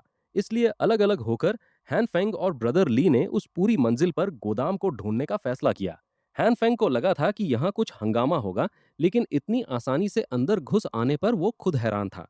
चूंकि कमेटी के पास अभी भी लोगों की तादाद बहुत ज्यादा थी, इसलिए इन तीनों को दिमाग से काम लेना था और अंदर से ही इस पूरे सिस्टम को खोखला करना था। जहां तक हैन फेंग का सोचना था, चोरों का ये संगठन सिर्फ राशन के लालच पर टिका हुआ था। अगर वो उस छिपे हुए राशन का पता लगा ले, तो आउटकास्ट गर्ल, या जैसा वो खुद को ईविल किंग कहलाना पसंद करती है, वो अंदर जाकर उनके पूरे खजाने को खाली कर सकती है। फिर भी पूरी मंजिल पर उस सही कमरे को ढूंढना जहां राशन छिपाया गया था, काफी वक्त लेने वाला काम था, और उन्हें फूंक फूंक कर कदम रखना था। तभी हैन फेंग को ब्रदर ली का इशारा मिला, और जब उसने देखा कि ब्रदर ली किस चीज की तरफ इशारा कर रहे थे, तो हैन फेंग के होश उड़ गए। वहां एक कमरे के दरवाजे पर साफ साफ अक्षरों में गोदाम लिखा हुआ था। ये तो साफ तौर पर एक जाल था। यहाँ तक कि चाबी भी ताले में ही लगी छोड़ दी गई थी। लेकिन अगर ब्रदर ली अकेले होते, तो वो अब तक इस जाल में फंस चुके होते। देखा जाए तो ये सुनहरे बालों वाला बेवकूफ एक अच्छा दोस्त तो है, पर उसका दिमाग थोड़ा कम चलता है। वहां पतले पतले तार लिपटे हुए थे चाबी और हैंडल के चारों तरफ, जो साफ इशारा कर रहे थे कि ये एक बेहद मामूली सा जाल है। जब वो लुटेरे हैन फेंग के दरवाजे को उड़ाने के लिए बम का इस्तेमाल कर सकते हैं, तो कौन जानता है कि उन्होंने यहाँ किस तरह का खतरनाक जाल बिछाया होगा। इसलिए हैन फेंग को ब्रदर ली को समझाना पड़ा कि वो बिना सोचे समझे किसी भी चीज को हाथ ना लगाए। फिलहाल उन्हें बस रेकी करनी थी और हमले के लिए खास जगहों का पता लगाना था। जब वो दोनों दबे पांव ऊपर की मंजिलों की तलाशी लेने के अपने प्लान पर चर्चा कर ही रहे थे, तभी उनके ठीक बगल वाला दरवाजा चरमराते हुए खुल गया, और ठीक उसी वक्त 2 गार्ड्स बाहर निकल आए जब ये दोनों बेवकूफ वहां से सारा राशन साफ करने की प्लानिंग कर रहे थे। वो सब एक दूसरे को घूरने लगे और कुछ सेकंड के लिए तो किसी को समझ ही नहीं आया कि आखिर ये चल क्या रहा है। पर तभी हैन फेंग ने तुरंत खुद को संभाला और ब्रदर ली को साथ लेकर वहां से जितनी तेजी से हो सके भाग निकला। भागते भागते आखिरकार वो सीढ़ियों तक पहुंच गए, लेकिन गार्ड्स ने भी फुर्ती से उनका पीछा कर लिया। ऐसे में हैन फेंग को बीच में आना पड़ा ताकि वो अपने भाई को सिर पर लगने वाली गहरी चोट से बचा सके, और उसने अपनी रॉड से गार्ड के लोहे की रॉड के वार को रोक दिया। पलटवार करते हुए ब्रदर ली ने उस गार्ड के पैरों के बीच जोरदार लात मारी। इससे उन्हें इतना वक्त मिल गया कि वो वापस सीढ़ियों की तरफ भाग सके और पीछे से दरवाजा बंद कर सके। बदकिस्मती से इस हंगामे की आवाज सुनकर नीचे की मंजिलों से और भी गार्ड्स वहां आने लगे। अब उनके पास कोई और रास्ता नहीं था, इसलिए उन्हें बिना किसी और दुश्मन से टकराए तेजी से ऊपर की तरफ भागना पड़ा। जैसे ही वो 8वीं मंजिल पर पहुंचे, तभी ब्रदर ली का ध्यान हैन फेंग पर गया, जो अपना दायां हाथ पकड़े हुए था। शायद पिछला वार रोकते वक्त उसका हाथ फ्रैक्चर हो गया था।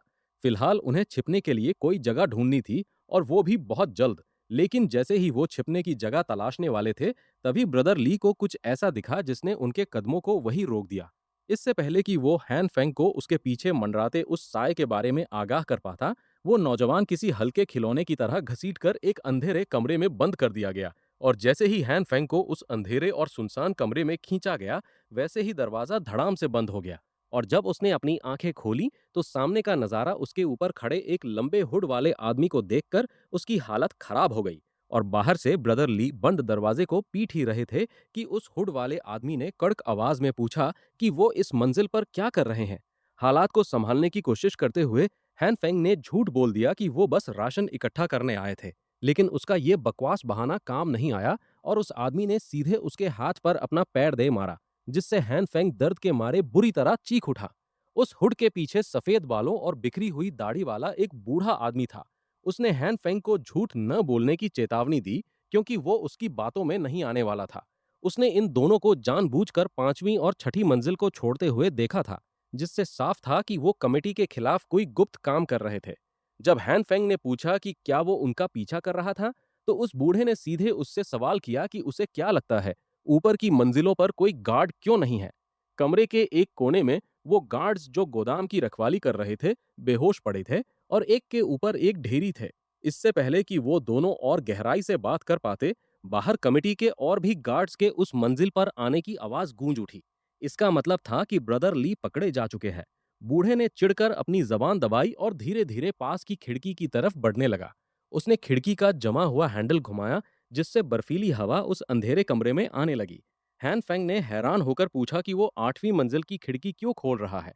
तो बूढ़े ने दलील दी कि ये ऊंचाई तो सिर्फ 4 मंजिल के बराबर है। बाहर जमा बर्फ पहले ही तीसरी और चौथी मंजिल तक पहुंच चुकी है। बर्फ के इस गद्दे पर इतनी ऊंचाई से कूदना कोई बड़ी बात नहीं होगी। लुटेरों की पूरी फौज उनके पीछे पड़ी है। ऐसे में या तो वो नीचे कूद जाएं या फिर यहीं रहकर पिट पिट कर मरने का इंतजार करें। और उन लुटेरों की बात करें, तो वो बंद दरवाजे को तोड़ने में जुट चुके थे।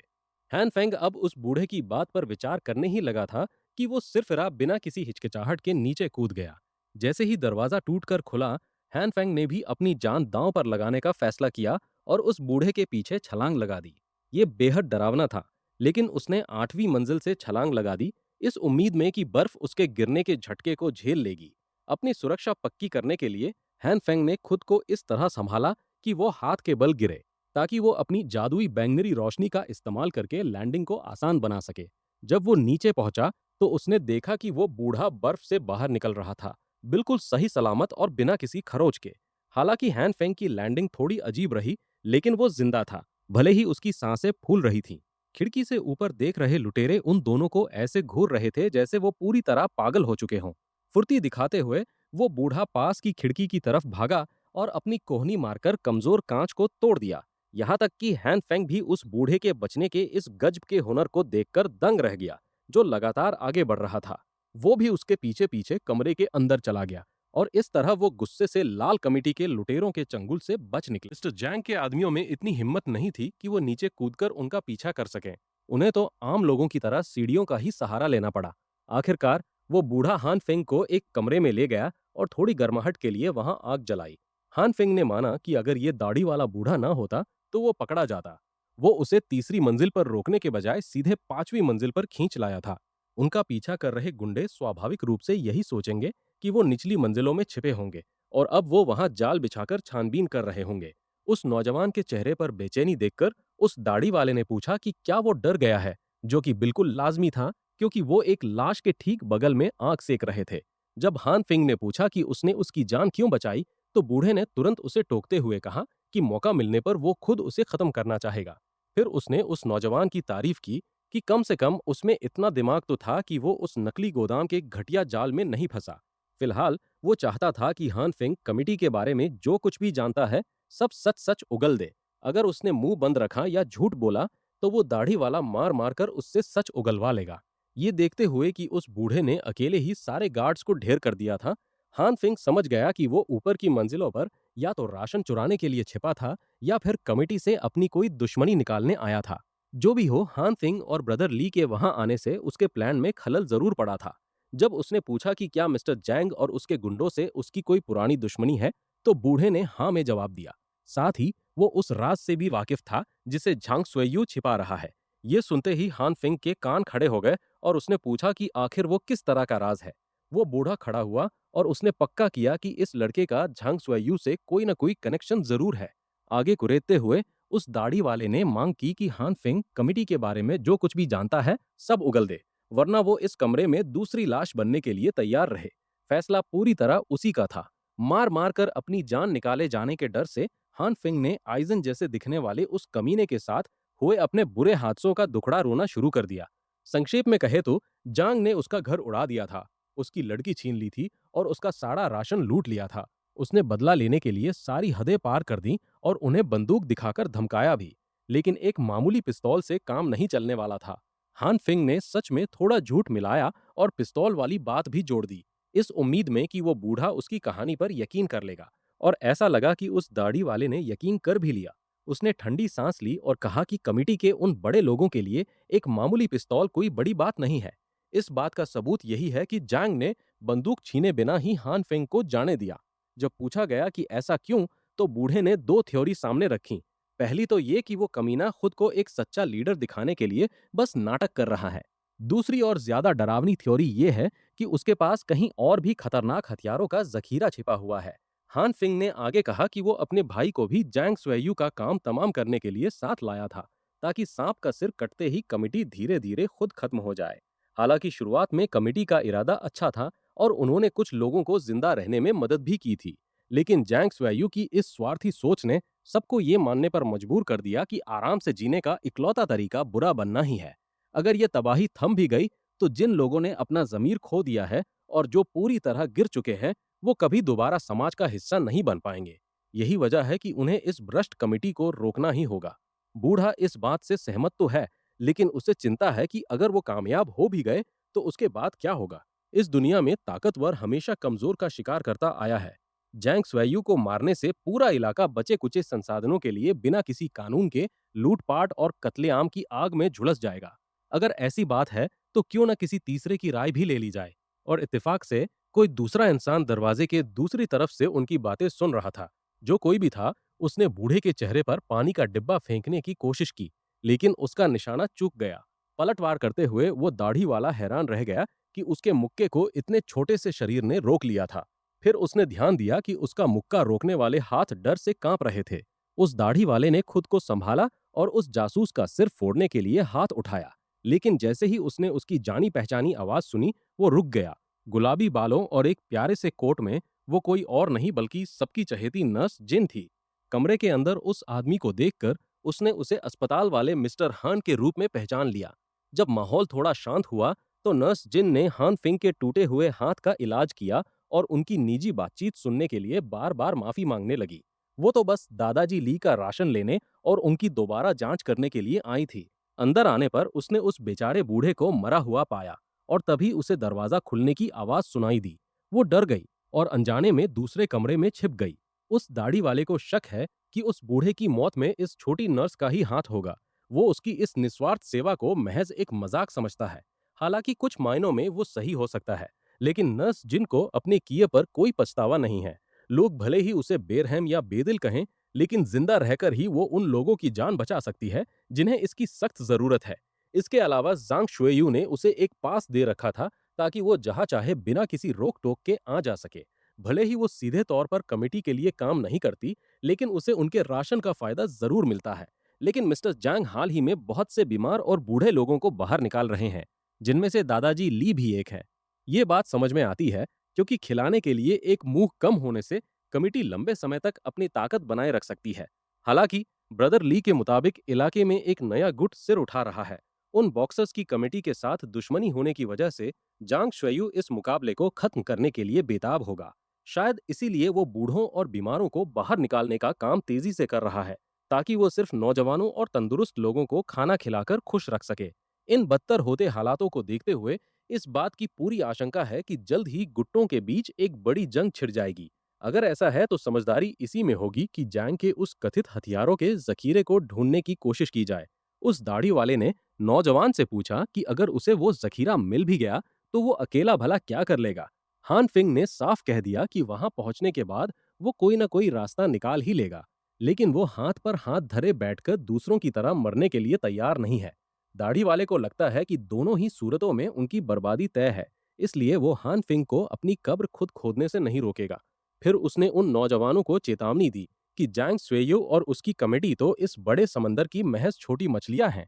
आगे चलकर जिंदा रहने के लिए और भी भयानक खून खराबा और कत्लेआम होने वाला है। इस बेरहम दुनिया में जो आखिर तक जिंदा बचेगा वही जीतेगा। इतना कहकर उस दाढ़ी वाले ने खिड़की खोली और बाहर निकल गया। इस बंदे को शायद दरवाजे से बाहर जाने से कोई परहेज था। अब कमरे में सिर्फ हान फिंग और नर्स जिन ही बचे थे।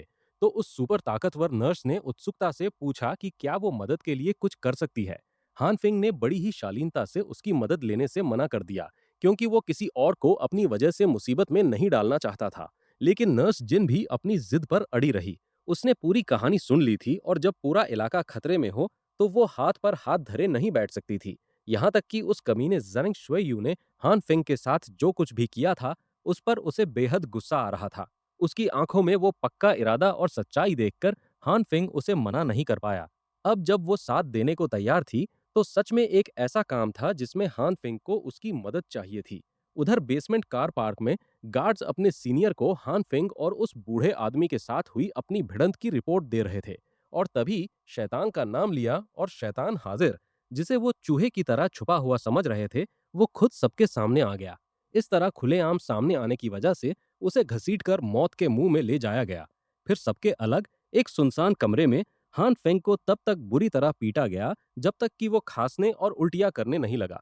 जांग सुएयू के पालतू कुत्ते ने उसे बांध दिया, लातों से बुरी तरह मारा और कमिटी के राशन चुराने के अंजाम भुगतने की चेतावनी दी। उस ब्रेन वॉश हुए जुड़वा भाई ने धमकी दी कि अगर उसने दोबारा उनकी सरहद में कदम रखने की हिम्मत की तो वो उसका दूसरा हाथ भी तोड़ देगा। वो हान फेंग को और भी बेरहमी से पीटता, लेकिन तभी अचानक आई किसी मुसीबत से निपटने के लिए मिस्टर जैंग को अपने सभी आदमियों की जरूरत पड़ गई। जब हान फेंग को यकीन हो गया कि वो गुंडे जा चुके हैं, तब हान फेंग के शरीर से एक हरी रोशनी निकलने लगी, जो उसके जख्मों को ठीक कर रही थी। हालांकि उसे चोटों और जख्मों के रूप में इसकी भारी कीमत चुकानी पड़ी थी, पर आखिरकार वो कमेटी के इलाके में वापस घुसने में कामयाब हो गया। अपने जख्मों को ठीक करने के बाद हान फिंग का इरादा हथियारों के जखीरे को ढूंढने का है। वो अब और वक्त बर्बाद नहीं कर सकता, क्योंकि एक एक सेकंड कीमती है। अपने पूरे शरीर को उस हरी रोशनी से सराबोर करने के बाद उसने अपनी बैंगनी रोशनी का इस्तेमाल करके उस रस्सी को ढीला कर दिया। उसने अपने टूटे हुए हाथ को भी ठीक कर लिया, लेकिन हरी रोशनी का इस्तेमाल करने में इतनी ज्यादा एनर्जी खर्च हो गई कि वो बीच में ही बेहोश होने वाला था। उसे सच में ये सीखना होगा कि बिना पूरे शरीर पर रोशनी फैलाए सिर्फ चोट वाली जगह को कैसे ठीक किया जाए। खुद को आजाद करने और संभलने के तुरंत बाद हान फिंग को बाहर से किसी के कदमों की आवाज सुनाई दी। दरवाजा चरमराते हुए खुला और उन गुंडों ने बंधे हुए ब्रदर ली को अंदर फेंक दिया। खुशकिस्मती से हान फिंग ने फुर्ती दिखाई और खुद को वापस रस्सी से लपेट लिया। ऐसा लग रहा था जैसे वो गुंडे किसी जल्दबाजी में थे, इसलिए वो तुरंत बाहर निकल गए, जिससे हान फिंग को अपने भाई का हालचाल लेने का मौका मिल गया। ब्रदर ली का चेहरा पहचान में ही नहीं आ रहा था। देखो, वैसे तो वो आम दिनों में भी कोई बहुत बड़ा हैंडसम नहीं दिखता, लेकिन इस सूजे और नीले पड़े चेहरे के साथ तो वो और भी बुरा लग रहा था। हान फिंग ने ब्रदर ली को होश में लाने के लिए उसके मुंह पर एक जोरदार थप्पड़ जड़ दिया। खैर, उसे जगाने का ये तरीका काफी असरदार साबित हुआ। ब्रदर ली बस यही मना रहा था कि उसके छोटे भाई ने चेहरे के उस हिस्से पर थप्पड़ मारा होता जो कम सूजा था। अब तो उसे अपने चेहरे के बाईं तरफ कुछ महसूस ही नहीं हो रहा था। फिर उसने बताया कि कैसे उसे एक दूसरे कमरे से घसीट कर लाया गया था। पकड़े जाने से पहले वो किसी तरह पावर डिस्ट्रीब्यूशन रूम में घुसकर छिपने में कामयाब हो गया था। वहां उसे एक अजीब सा बड़ा गड्ढा मिला जो नीचे किसी बहुत ही गहरी जगह की तरफ जा रहा था। ये सोचकर कि वो लोग कभी ना कभी पावर डिस्ट्रीब्यूशन रूम की चेकिंग जरूर करेंगे, ब्रदर ली ने अपनी जान दांव पर लगाई, तारों को पकड़ा और उस अनजान गहराई में नीचे उतर गया। शुरुआत में उसे लगा था कि वो बेसमेंट कार पार्क 1 में निकलेगा, लेकिन वो रास्ता सीधे बेसमेंट 2 तक जा रहा था। अजीब बात तो ये थी कि वहां एक भी इंसान मौजूद नहीं था। उसे वहां सिर्फ जमीन पर करीने से रखे हुए ढेर सारे बक्से दिखाई दिए जो पूरी तरह से सील बंद थे। उत्सुकता के मारे उससे रहा नहीं गया और उसने कुछ बक्से खोल दिए। उसकी हैरानी का ठिकाना नहीं रहा जब उसने देखा कि वो बक्से सॉसेज से भरे हुए थे और हर एक सॉसेज उसके हाथ जितना मोटा था। वो और करीब से इसकी जांच करने ही वाला था कि तभी उसे अपने पीछे किसी के आने की आहट सुनाई दी और उसके बाद उसे सीधे हान फेंग का वो होश में लाने वाला थप्पड़ ही याद है। अब समझ में आया कि ये कमिटी वाले और वो कमीना जांग श्वेयू इतने हवा में क्यों उड़ रहे हैं। उनके पास नीचे की मंजिलों में राशन का भारी भंडार छिपा हुआ है।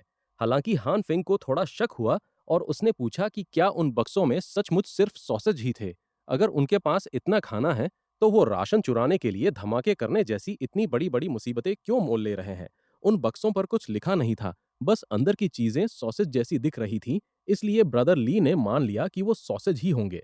फिर भी कुछ तो गड़बड़ जरूर थी, पर कम से कम अब उन्हें ये तो पता चल गया कि जैंग शुएयू का सच में कोई खुफिया गोदाम है। तभी उन दोनों को गार्ड्स के वापस आने की आवाज सुनाई दी। वो आपस में बात कर रहे थे कि ये कितनी अजीब बात है कि कल तक मिस्टर जैंग जिस ली जी को अपने साथ मिलाने की कोशिश कर रहे थे, आज उसे ही ठिकाने लगाने की इतनी जल्दी में है। अपने खिलाफ मौत का फरमान जारी होने की बात सुनकर ब्रदर ली की तो सिट्टी पिट्टी ही गुम हो गई। जब वो गुंडे हाथों में हथियार लिए कमरे के अंदर आए तो कैदी वहां से गायब थे।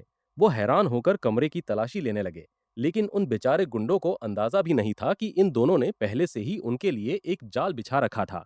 और इस तरह पासा पलट गया। उन्होंने अपने बंधक बनाने वालों पर हमला कर उन्हें बेहोश कर दिया और उन्हीं रस्सियों से बांध दिया। चूंकि जांग शुएयू अपने खुफिया ठिकाने का पता चलने पर मौत का फरमान जारी करने की हद तक जा रहा है, तो नीचे जो कुछ भी है उसकी जांच करना बेहद जरूरी है। फिर भी वहां दर्जनों बक्से हैं। ब्रदर ली सोच रहा था कि अगर वो किसी तरह बेसमेंट 2 में पहुंच भी गए तो वो अकेले क्या कर लेंगे। हान फिंग ने उसे भरोसा दिलाया कि एक बार जब वो इविल किंग से मिल जाएंगे तो ये कोई बड़ी समस्या नहीं होगी। अपना ईयरपीस ढूंढकर उसे दोबारा चालू करते हुए हान फिंग ने इविल किंग से संपर्क किया और पूछा कि क्या वो बड़ी दीदी वहां पहुंच गई हैं जिसे उसने भेजा था। लेकिन अजीब बात यह थी कि उस छोटी बच्ची ने पूछा कि क्या उस लड़की को घर के अंदर आने देना ठीक रहेगा जिसने हान फिंग की बंदूक छीनी थी। ये तो बहुत बुरा हुआ। वहां दरवाजा खटखटाने वाली नर्स जिन नहीं बल्कि वो चुड़ैल ली हियोना थी। हान फिंग ने घबराकर इविल किंग को चेतावनी दी कि वो दरवाजा बंद रखे और उस पागल चुड़ैल से हर हाल में दूर रहे। लेकिन शायद बहुत देर हो चुकी थी। अचानक उनका संपर्क टूट गया और हान फिंग को कुछ अंदाजा नहीं था कि ऊपर क्या चल रहा है। उन्हें सबसे पहले ऊपर जाकर ईवल किंग की खैरियत देखनी होगी। आज दूसरी बार वो दोनों नीचे की मंजिलों के उन ठंडे गलियारों से चुपके से गुजर रहे थे ताकि वो दोबारा पकड़े न जाएं। हालांकि वो इस बात का पूरा ध्यान रख रहे थे कि कोई आवाज न हो, पर तभी आगे से कुछ टूटने फूटने की तेज आवाजें आने लगीं। कमिटी के भरोसे जीने वाले लोग ऊपर की मंजिलों की तरफ भाग रहे थे। जख्मी बुजुर्ग और औरतें, या यूं कहें कि उनमें से जो भी बचे खुचे थे, उन्हें सीढ़ियों से ऊपर जाने को कहा जा रहा था, जबकि हट्टे कट्टे लोगों को अपने हथियार लेकर बेसमेंट में इकट्ठा होने का हुक्म दिया गया था। वहां पूरी तरह अफरा तफरी मची हुई थी। वो सब घबराए हुए थे और दुश्मनों को ऊपर आने और अपने राशन के भंडार तक पहुंचने से रोकने की पूरी कोशिश कर रहे थे। इस अफरा तफरी की इकलौती वजह जो हान फेंग को समझ आ रही थी वो ये थी कि आखिरकार ली जेंग हाओ के गुट के साथ जंग शुरू हो चुकी थी। खैर, जो भी हो, ये अफरा तफरी उनके लिए फायदेमंद ही थी। उन्हें बस खुद को ढकना था, अपने मास्क पहनने थे और भीड़ में घुल मिलकर ईवल किंग तक पहुंचने की कोशिश करनी थी। सीढ़ियों पर परेशान लोगों की भारी भीड़ थी और ये दोनों भी बड़ी आसानी से उस भीड़ का हिस्सा बन गए। लेकिन अफसोस, उनका चुपचाप निकल जाने का ये प्लान अब शायद काम नहीं करने वाला था, क्योंकि लोगों को बाहर निकालने का काम संभाल रहा मिस्टर जैंग का वो पालतू कुत्ता सीधे अपनी गांड के बल जमीन पर आ गिरा। दरअसल ली जंग हाउ के नंबर 1 और नंबर 2 गुंडों ने भाग रहे लोगों का रास्ता रोक लिया था और वो खून खराबा करने के लिए बिल्कुल बेताब थे। ये देखकर ब्रदर ली ने अनजाने में ही अपने छोटे भाई को एक तरफ खींच लिया ताकि वो इस शुरू होने वाले बवाल से बच सके। दूसरी तरफ ऊपर की मंजिल पर इविल किंग दरवाजे के सुराख से बाहर खड़ी ली हायोना पर नजर रखे हुए था।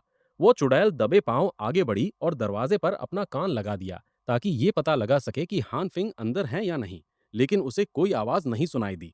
वो हर तरह से बेहद शक के घेरे में लग रही थी। ठीक उसी पल नर्स जिन आखिरकार अपनी मेडिकल किट लेकर वहां पहुंच गई, और जब उसने पूछा कि वो हान फेंग के दरवाजे के पास इस तरह ताक झांक क्यों कर रही है, तो ली ह्योना एकदम सन्न रह गई और कोई बहाना सोचने की कोशिश करने लगी। उसे बस यही सूझा कि वो यहाँ खाने की तलाश में आई थी।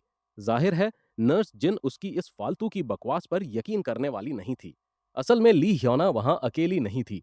उसके पीछे हथियारों से लैस भूखे प्यासे निकम्मे गुंडों की पूरी फौज खड़ी थी। ली ह्योना और उसके गुंडों ने नर्स जिन का रास्ता रोका, लेकिन वो भी डटी रही और बोली कि उसे कमरे में किसी का इलाज करने के लिए बुलाया गया है। पर बदकिस्मती से वो पागल चुड़ैल इतनी शातिर थी कि वो इस बहाने में नहीं आने वाली थी, क्योंकि उसने पहले नर्स और हान फेंग को आपस में बात करते हुए देख लिया था। इसलिए वो राशन के लिए तड़प रहे अपने उन लाचार गुंडों की तरफ मुड़ी और उनके कानों में जहर घोलने लगी। एक एक करके वो ठरकी गुंडे नर्स जिन की तरफ बढ़ने लगे, जिससे वो धीरे धीरे पीछे हटने लगी और उसने इस हंगामे की शिकायत जांग सोयू से करने की धमकी दी। दरअसल ली ह्योना को लगता था कि नर्स को बंधक बनाकर वो हान फेंग को बाहर खींच सकती है। वैसे वो गुंडे भी बिल्डिंग की इकलौती मेडिकल स्टाफ को बंधक बनाने के लिए बहुत ज्यादा राजी नहीं थे, और जब वो अपनी इस बेवकूफी से बाज नहीं आए, तो नर्स जिन ने अपनी शराफत का चोला उतार फेंकने की धमकी दे डाली। लेकिन जब उन्होंने उसकी चेतावनियों को अनसुना कर दिया और उसके हाथ पकड़ने की कोशिश जारी रखी, तो उस नाजुक सी दिखने वाली नर्स ने उन गुंडों को हवा में उठाया और आपस में ऐसे बिठा दिया जैसे उनमें कोई वजन ही न हो।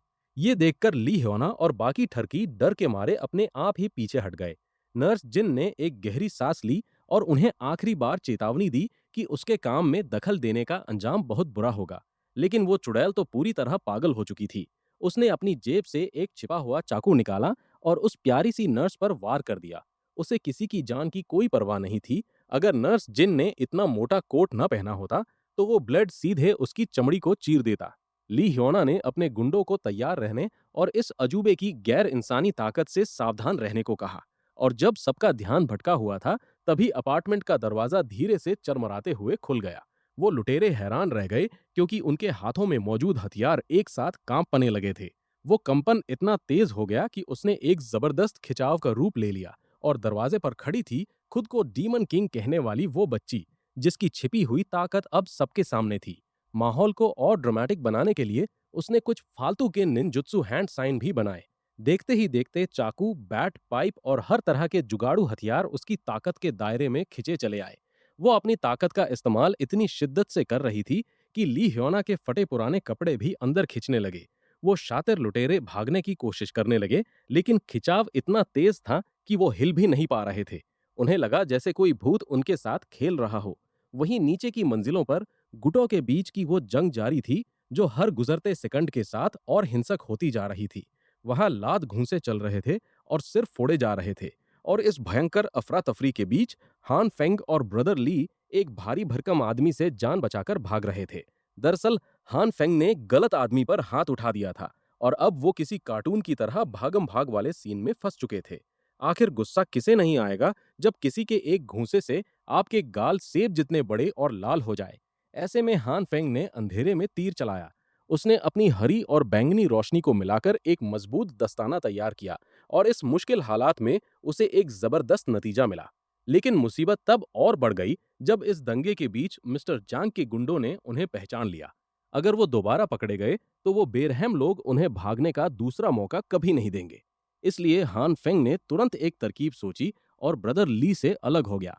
तय ये हुआ कि जब तक वो गैंगस्टर उनके छोटे रूममेट को बचाएगा, तब तक हान फेंग सबका ध्यान भटकाने का काम करेगा। अकेले ऐसा करना मुश्किल तो था, पर उसे खुद पर पूरा भरोसा था। हान फेंग ने बेसमेंट पार्किंग लॉट में इधर उधर भागने का नाटक शुरू कर दिया, ताकि ज्यादा से ज्यादा लोगों का ध्यान अपनी तरफ खींच सके। वो छलांग लगाकर एक कार के ऊपर चढ़ गया और पूरी ताकत से चिल्लाने लगा, जिससे हर तरफ से लोग उसे ही देखने लगे। हान फेंग ने वहां मौजूद सभी लोगों को अपनी बीच की उंगली दिखाई और झूठा कबूलनामा कर दिया कि राशन की कीमतें उसी ने बढ़ाई थीं, ताकि सारे गरीब भूखे मर जाएं। इसके बाद वहां एकदम सन्नाटा छा गया। चाहे वो किसी भी गुट के हों, वहां मौजूद हर एक लुटेरा गुस्से में अपने दांत पीसने लगा। ऐसा लगा जैसे सब अपने आपसी मतभेद भूल चुके हों। अब उन सबका एक ही मकसद था, सबसे पहले हान फेंग को पकड़ना और उसे जान से मार देना। उसके प्लान का पहला हिस्सा पूरी तरह कामयाब रहा। हान फेंग को धुंधला सा याद था कि बेसमेंट कार पार्क का दरवाजा एक लोहे के गेट से बंद था और इस वक्त उस गेट पर टनों बर्फ का भारी दबाव था, जो बस बाहर आने का इंतजार कर रही थी। वो बिना कुछ सोचे समझे सीधे उस गेट की तरफ भागा और इस चक्कर में उसका ध्यान इस बात पर नहीं गया कि उन बदनाम जुड़वां भाइयों में से एक उसके बिल्कुल पीछे लगा हुआ था। तभी उसे एक ऐसा जोरदार घूंसा पड़ा कि वो हवा में उड़ता हुआ सीधे अपनी मंजिल की तरफ जा गिरा। अब उसकी पीठ उस लोहे के गेट से सटी हुई थी और गुस्से से लाल वो पूरी भीड़ हान फेंग को घेरने के लिए आगे बढ़ रही थी। उसने उस ठंडे लोहे को छुआ और अपनी ताकत को जगाने पर ध्यान लगाने लगा। पूरे ध्यान के साथ उसने उस पूरे गेट को अपनी अजीब सी बैंगनी रोशनी से ढक दिया। उस रोशनी के डर से आगे बढ़ती हुई भीड़ वहीं ठिठक गई। लेकिन जैसे ही वो रोशनी बुझी, उनका गुस्सा एक बार फिर भड़क उठा। आग में घी डालने का काम तब हुआ जब हान फेंग ने उन कमीनों पर चिल्लाते हुए उन्हें आगे आने की चुनौती दे दी। जैसे ही वो गुस्से से भरी भीड़ आगे झपटी, वो कभी बेहद मजबूत दिखने वाला लोहे का गेट अब बिल्कुल नरम और लचीला हो चुका था। वो लोहा अब इतना कमजोर हो चुका था कि टनों बर्फ को अंदर आने से रोक पाना उसके बस की बात नहीं थी। अंदर आते बर्फ के इस भयानक सैलाब को देखकर वो भीड़ उस लड़के से अपनी दुश्मनी पल भर में भूल गई। अब बात सिर्फ अपनी जान बचाने की थी। ये एवलांच बेहद खौफनाक था, जिसमें इतनी ताकत थी कि बेसमेंट में सलीके से खड़ी गाड़ियां भी तिनके की तरह बह गईं। आपस में लड़ रहे वो दोनों गुट इस सफेद मौत के आगोश में समा गए और बर्फ के नीचे दफन हो गए। जो लोग फुर्तीले और किस्मत वाले थे, वो वक्त रहते एग्जिट की तरफ भागने में कामयाब रहे और इस तबाही से खुद को बचा लिया। जब ये एवलांच थमा तो पूरा बेसमेंट तबाह हो चुका था और वहां रुकना नामुमकिन था। लेकिन हान फेंग ने पहले ही प्लानिंग कर ली थी और अपने लिए छिपने की एक सुरक्षित जगह ढूंढ ली थी। जब उसे यकीन हो गया कि सारा खतरा टल चुका है, तो वो बर्फ खोदकर बाहर निकल आया। उसे खुद इस बात पर हैरानी हो रही थी कि इतने बड़े लोहे के गेट को पिघलाने के बाद भी उसे जरा सी भी थकान महसूस नहीं हुई। शायद वो अपनी ताकतों का इस्तेमाल करने में पहले से बहुत बेहतर हो रहा था। वो अभी इसी सोच में डूबा हुआ था। तभी वो बूढ़ा आदमी, जिसने पहले उसकी जान बचाई थी, अचानक उसके सामने आ खड़ा हुआ। न जाने क्यों उसे ऐसा लगा जैसे ये अजीब बुजुर्ग काफी समय से उस पर नजर रख रहा था। एवलांच के थमने की पुष्टि करने के बाद वो भीड़ दोबारा बेसमेंट में घुसने लगी। कदमों की आहट को अपने करीब आते सुन उस बूढ़े ने जबरदस्ती हान फेंग को वहां से खींच लिया। वो दोनों भागकर बेसमेंट की पहली मंजिल के एक सुनसान कोने में जा पहुंचे। हाफते हुए हान फेंग ने सीधे सीधे पूछ लिया कि आखिर ये बुजुर्ग है कौन और वो उसके मामलों में टांग क्यों अड़ा रहा है। अब और कुछ छिपाने का कोई फायदा न देखकर उस बुजुर्ग ने अपना परिचय ली जेंग हाओ के रूप में दिया, जो मिस्टर जियांग के खिलाफ एक खुली जंग लड़ रहा था। उसने उस नौजवान की तरफ हाथ बढ़ाया, लेकिन हान फेंग को उसके इरादों पर थोड़ा शक हो रहा था। दरअसल ली जेंग हाओ उसके साथ हाथ मिलाना चाहता था। भले ही उसने पहले हान फेंग के साथ टीम बनाने से मना कर दिया था, लेकिन हालात बदलते देर नहीं लगती। हालांकि हान फेंग का शक करना भी अपनी जगह बिल्कुल जायज था। वो नहीं चाहता था कि कोई उसे बहला फुसलाकर किसी बड़ी मुसीबत में डाल दे। ली जेंग हाओ के मुताबिक वो दोनों बस एक ही मकसद को पूरा करने की कोशिश कर रहे थे। इस बारे में सोचने पर हान फेंग को भी लगा कि ली जेंग हाओ जैसे काबिल इंसान के साथ हाथ मिलाने से मिस्टर जांग से निपटने के चांस काफी बढ़ जाएंगे। भले ही उसे इस सफेद बालों वाले बुजुर्ग पर पूरा भरोसा नहीं था, फिर भी हान फेंग एक अस्थायी समझौता करने के लिए तैयार हो गया। दोनों ने आपस में हाथ मिलाया और इस तरह उनकी ये साझेदारी तय हो गई। वहीं नीचे की एक मंजिल पर चलिए, आज के लिए बस इतना ही। अगर वीडियो अच्छी लगी हो तो लाइक कर दीजिए, सब्सक्राइब भी कर दीजिए। नहीं भी लगी हो तो प्लीज कर ही दो भाई के लिए, क्योंकि मेरी नींद तो अब रिफंड होने से रही। इतनी रातों तक एडिट किया है कि डार्क सर्कल्स ने अब आधार कार्ड बनवा लिया है। चलिए चलता हूं, अगली कहानी एडिट करनी है। तब तक खुश रहिए, मुस्कुराते रहिए और टाइम पर सो लिया कीजिए।